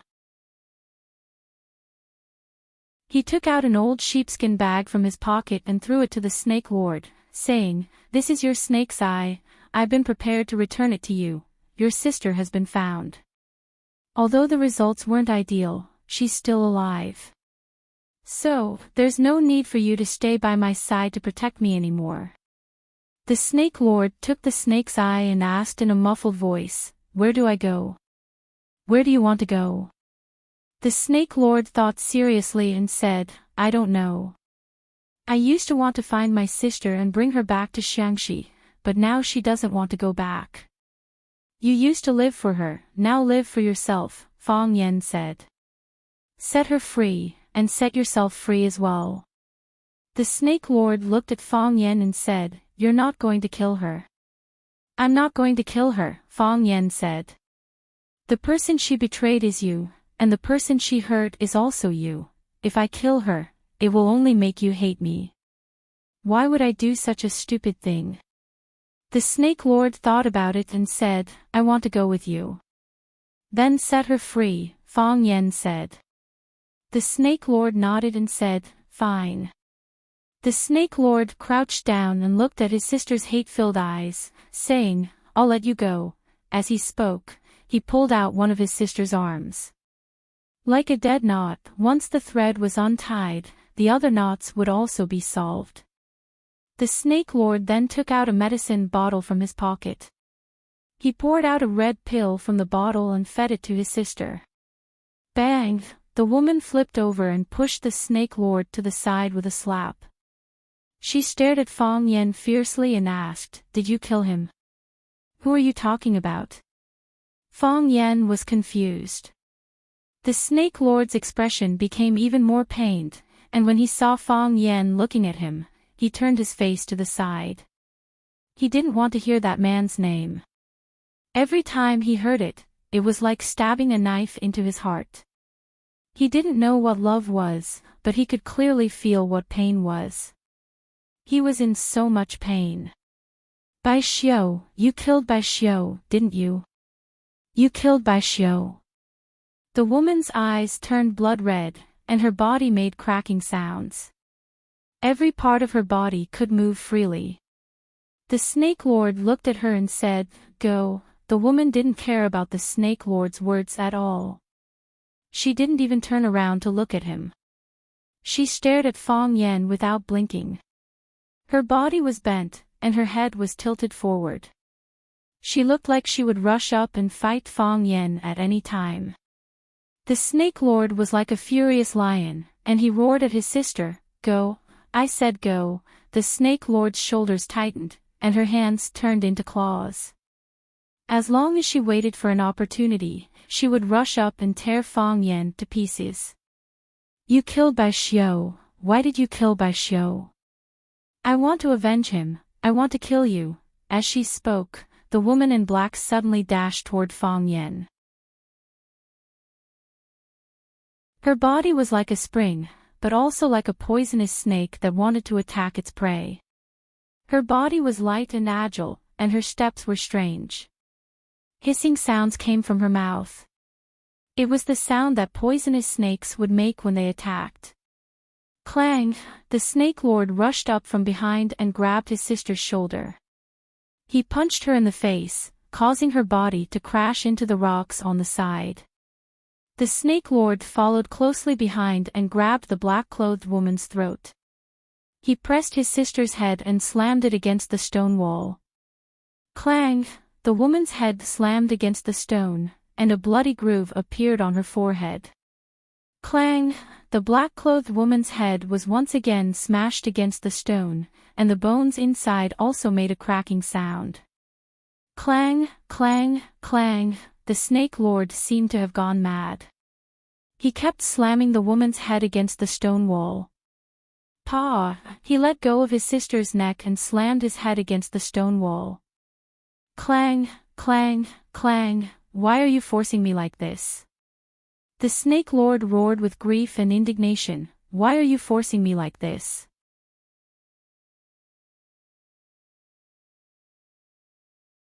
Chapter 6:12. Clang! Clang! Clang! The Snake Lord banged his head on the rock again and again. He struck himself until his head bled, he struck himself until his bones rattled, he struck the wall until it cracked, and then there was a rustling of broken sand and stones falling to the ground. He wanted to smash his way out of his pain, to smash through his despair.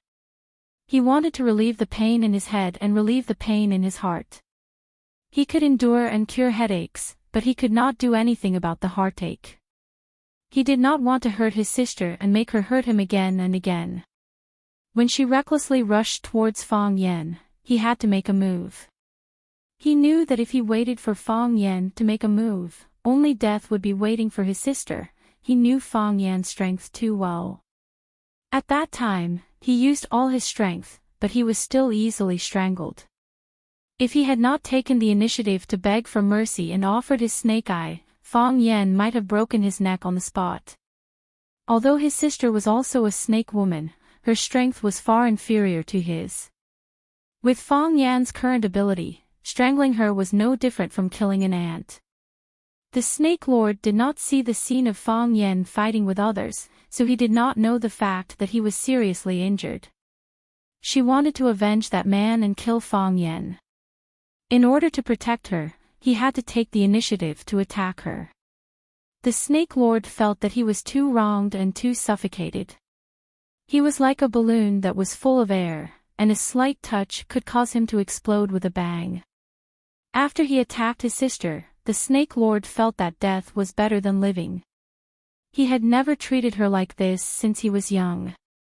He hoped that he was the one who experienced all this, just that his sister could live well.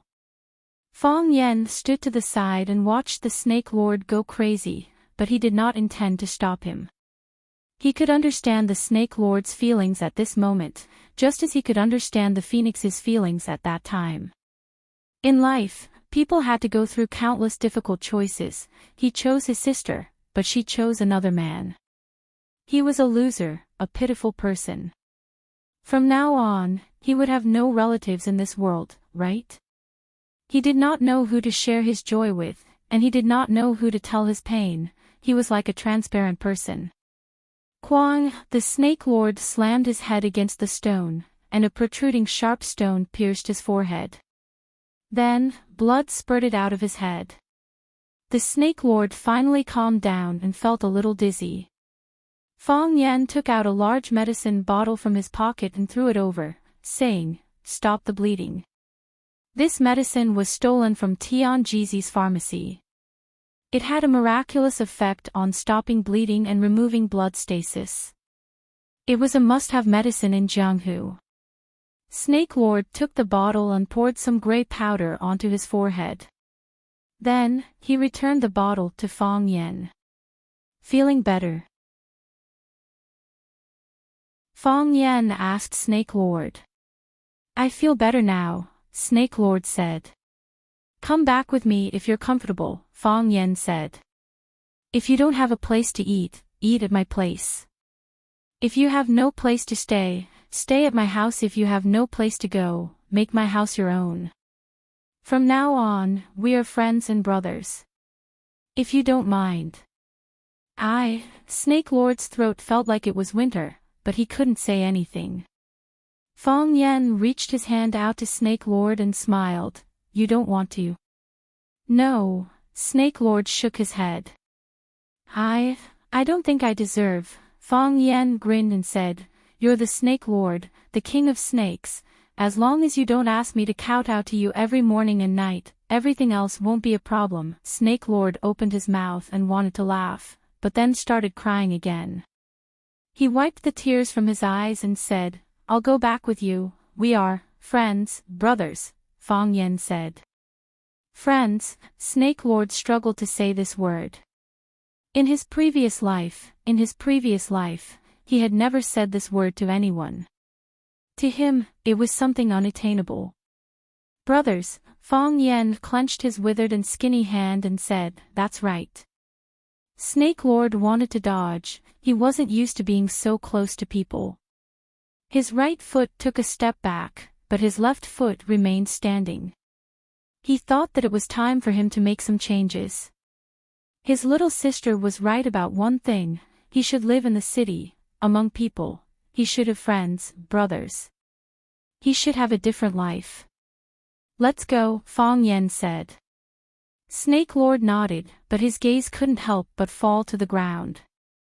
After being hit by Snake Lord's crazed attacks, the woman in black's head was heavily injured. After the Snake Lord loosened his grip on her neck, her body softly fell to the ground. It was like a lifeless corpse. Her forehead was bruised, blood staining the rocks and weeds on the ground. Let's go, Fang Yan said. She's letting go of you, you should also let go of her. She will have her own new life. And so will you. The Snake Lord nodded and followed Fang Yan down the mountain with large strides. Fang Yan walked quickly, while Snake Lord walked boldly. To them, this was a journey to a new life. After walking for a few kilometers, Fang Yan suddenly realized a serious problem. You're wrong, Fang Yan said. Snake Lord was stunned and asked, What's wrong? We should rent a car down the mountain. In the interrogation room, Jiang Zhulu felt like his skin was about to be roasted by the strong light on his face. He couldn't turn his face away, let alone change his position. He was no longer one of the 4 young masters of watching. He was a suspect who didn't receive any preferential treatment, but was rather taken care of. His lawyer hadn't arrived yet, and he guessed that Shangxin wouldn't send him a lawyer for a while. Furthermore, he didn't want Shangxin to send him a lawyer either. Because those people weren't here to save him, but to give him a good kick when he was falling to hell, their arrival would only speed up his arrival. He wanted to call his mother. The only person he could trust now was his mother. As long as his mother knew that something had happened to him, she would use her grandfather's connections to bail him out, or at least send a trustworthy team of lawyers. However, he couldn't even make a phone call. His reasonable request was rejected because they said that he might leak information to the outside world and destroy the evidence. What a joke! What exactly did he do? Jiang Zhulio's eyes were drowsy, and he was extremely exhausted after a day and night of torment.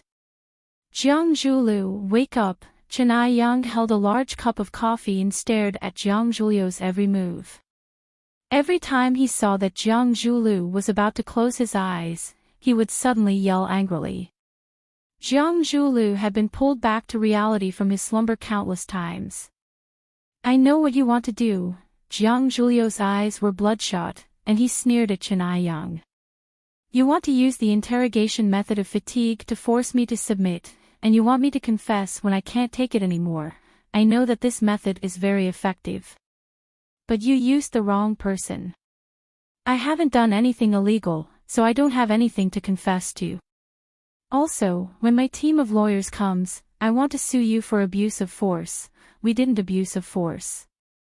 Chenai Yang took a big gulp of coffee and said, Did we touch a single finger of yours? Did we beat you?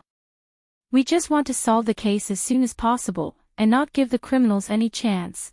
I know that you, Jiang Zhulu, have a lot of power, and with a single word, countless people will jump out to work for you. But we won't let the bad guys escape from the law. You said that I killed someone, that I have something to do with Jiang Fengxing's death. Jiang Zhulio's body was trembling as he spoke. He really didn't have any strength left, and all the energy in his body had been sucked out. If he fell asleep while speaking, it wouldn't be strange at all. What evidence do you have? Don't you know that Jiang Fengxing is my father-in-law, my wife's father, and my father has mysteriously disappeared, and he might have been killed. I should have called the police long ago, right? Instead of looking for the real murderer, you brought me, the victim. Is there any justice in this world? Looks like you won't shed a tear until you see the coffin, Chenai Yang said. I don't care what method you use, and I don't care who incited you. Jiang Zhulu gritted his teeth and said, Don't even think about making me yield. I'm afraid it's not up to you, Chenai Yang said. He put down the coffee cup in his hand and said to a young policeman standing behind him, Bring his accomplice here. Yes. Captain, the policeman replied and walked out quickly. After a while, a few policemen brought a middle-aged man in shackles into the room. Jiang Zhulu, look who's here. Chenai Yang shouted again. Jiang Zhulu struggled to open his eyes. When he saw the man standing in front of him, he was startled and asked, Who is he? I don't know him. Don't try to frame me. Jiang Zhulu, the man in the handcuffs said with a wretched expression, Stop struggling. When we went to pick someone up, you sat in the back of my car and almost vomited a few times. You hid it very well, but did you think no one saw it? Also, you killed your father-in-law with your own hands. There were a few witnesses at the scene, and I also have evidence. Chenai Yang looked at Jiang Zhulu, who had a grim expression and said, The evidence in his hands is now in the hands of the police. Jiang Zhulu, accept your fate. Blurg, Jiang Zhulu suddenly started to vomit like crazy, vomiting until his heart and lungs were torn apart.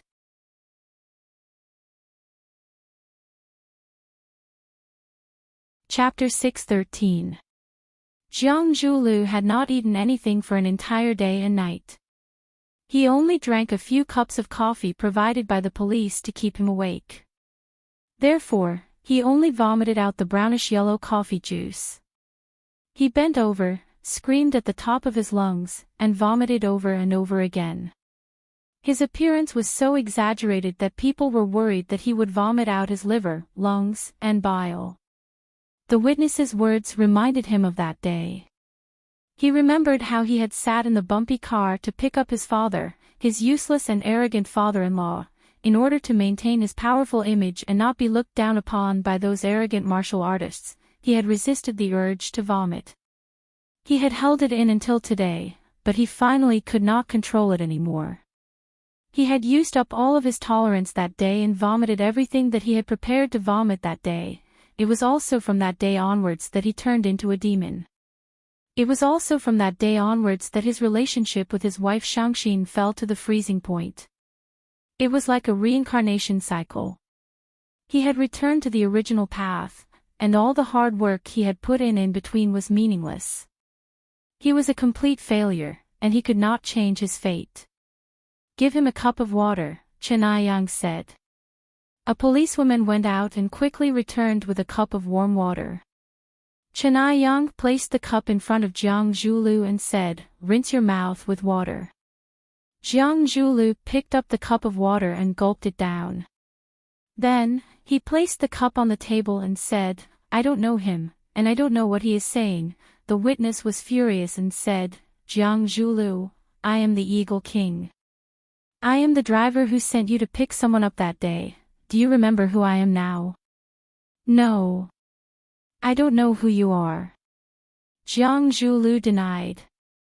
It was impossible for him to admit that he knew this man, even though he had recognized him at first sight. He looked at Chen Aiyang with a sharp and sensitive gaze and said, "Take him away. I don't know him, and I don't know what he is saying." "Jiang Zhulu, you are really stubborn. Do you think that you can just deny it? You definitely don't know that I'm equipped with the most advanced fly-eye electronic camera, right? Originally, I recorded the scene of you killing people to report to others, but I didn't expect to use it on you."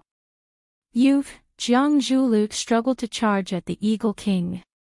Just as his body moved, two strong men pounced on him and pinned him to the chair. "Cuff him," Chen Aiyang said. Kacha, with a crisp sound, a steel shackle appeared on Jiang Zhulu's wrist. "You bastard!" Jiang Zhulu gritted his teeth and roared. He didn't expect to be destroyed by his own people. This was a betrayal to him. The Eagle King looked at him coldly and said, "If we were outside, would have blown your head off with a single shot. In my eyes, you are just a pitiful ant." As if someone had poured a bucket of ice water on his head, Jiang Zhulu instantly became quiet. Since when did these thugs, who only had brute force, start to look down on him? When did this start? Remember, he was one of the 4 prodigies of Huaqing who was envied by countless people. How did he end up in such dire straits? Jiang Zhulu felt a wave of sadness in his heart. His vision darkened and he fainted. He felt his body sinking. It was a black hole that could swallow everything. Pa pa pa. It was a sound that could make one's imagination run wild. Lu Chaoga was sitting on a high chair in front of a floor-to-ceiling window, working. In front of her was an Apple laptop, her hands quickly typing on it. She was working on a feasibility plan. Chaoyan Technology was prepared to invest in their own cell phone research. Chaoyan Technology's core product was the Little Flame energy product. In the past, part of their products were supplied to the military, becoming an important part of increasing Huaxia's military strength. The other part was supplied to the market. Of course, this was mainly reflected in various large-scale machines. For example, ships, planes, hybrid sports cars, or energy vehicles. This was the first time Chaoyan Technology was preparing to put their energy products into civilian products on a large scale. Moreover, it was in the most competitive product field in the cell phone market. What was the most unsettling thing in modern social situations? It wasn't that you couldn't find a toilet when you wanted to pee, nor was it that you couldn't buy a dark beer when you wanted to drink. It was that when you were swiping your phone, the battery of the cell phone beeped and the energy bar turned red. At that time, it was really unsettling, as if there were 1,000 steel needles sitting under your butt. Whether it was Apple's cell phone with the largest market share, or other international or domestic cell phone giants, they all had to face the same problem: the battery life was too poor. Chaoyan technology started with energy, and they didn't lack the continuous use of energy. Therefore, Lu Chaoge targeted this business opportunity and prepared to produce a cell phone with energy. When you used an Apple phone, you could only use it for a day on a single charge. When you used Chaoyan's cell phone, you could use it for a week on a single charge. Which one would you choose? Nonsense, of course it would be Apple. Because the Apple phone looked more pretentious. The functions of the cell phones were almost the same, and there wouldn't be much difference in technology. Even the battery life had been solved. Then, there was only one problem that Lu Chaoge had to solve: could the phone produced by Chaoyan improve the user's pretentiousness? Now there were two plans. One was for Chaoyan to make his own cell phone and start all over again from the model to the internal configuration. The other plan was to acquire a second-rate cell phone company that already existed. He only needed to improve the quality of the hardware and software and install Chaoyan's energy battery. Lu Chaoge was busy with her work when she saw the gate of the courtyard open. Then she saw Fang Yan, the little man she hadn't seen for a while. Lu Xiaoge stopped what he was doing and walked outside. Fang Yan came back with Snake Lord. Seeing Lu Xiaoge waiting at the door, Fang Yan said with a smile, "I haven't heard your cooking for a long time. I miss it." Lu Xiaoge nodded and said, "Are you hungry? I'll cook a bowl of noodles for you." Fang Yan shook his head and said, "I've already eaten before I came back." He pointed to Snake Lord, who was standing behind him and didn't dare to come forward, and said, "His name is Fang Wend, and he's my friend." Fang Wend was the name Fang Yan had just given to Snake Lord. He wanted him to understand the principle of giving up something to gain. The reason why his surname was Fang was that Snake Lord wanted to cut off the past and separate himself from everything in the past. Therefore, Fang Yan asked him to follow his surname. Snake Lord himself was also very happy. Fang Wen said that he liked the name very much. "Hello." Lu Chaoge took the initiative to reach out to Snake Lord. Snake Lord hid his hand behind his back, not daring to shake hands with Lu Chaoge. In the past, when he still thought of himself as Snake Lord, he was careless, bloodthirsty, and didn't care about anything. But now it was different. He hoped to become friends with Fang Yan and become brothers. He hoped to become a family with Fang Yan's family, so he began to be afraid. He knew what his hand looked like. It was like a layer of snakeskin, and it was prickly to the touch. He was like a monster in a normal society, like a poisonous snake that could walk normally. He was afraid that he would scare Lu Chaoge, and he was afraid that he would ruin everything he had just obtained. It wasn't easy for him to obtain it, so he cherished it very much. His only family member in the world had betrayed him, and now he had very little. Fang Yan looked at him with a smile and said, "Fang Wend, a lady took the initiative to extend her hand to you. You must shake hands with her to be a polite gentleman. Snake Lord chewed on this strange name. He was a snake, and he lived with poisonous snakes and beasts all day long. No one had ever taught him to be a gentleman. Even his dead master had never said such a word to him. No one thought that he could be a gentleman. Try it." Fang Yan said with a smile. "Beautiful women like gentlemen." Lu Chaoge was quick-witted. She knew what kind of person he was when she saw Snake Lord's hiding eyes and his hand hidden in his sleeve. She took the initiative to take a step towards Snake Lord, and once again reached out her snow-white, slender hand, and said, "Hello, I'm Lu Chaoga, nice to meet you." The Snake Lord gulped a few times before he carefully took out his hand from his sleeve. He shook Lu Chaoga's little hand and said, "I'm Feng Shide. I'm very happy. I'm also very happy to see you." Lu Chaoga smiled and said, "Feng Yan's friend is also my friend. If you need any help, just tell me." "Okay. I don't need any help." Snake Lord stammered. It was the first time he held such a beautiful woman's hand, the first time he was so close to a goddess, and the first time he smelled something so good. What was that smell? Was it perfume? Or was it a woman's natural body fragrance? Lu Chaoga smiled and looked at Feng Yan. She said meaningfully, "But Feng Yan said something wrong just now.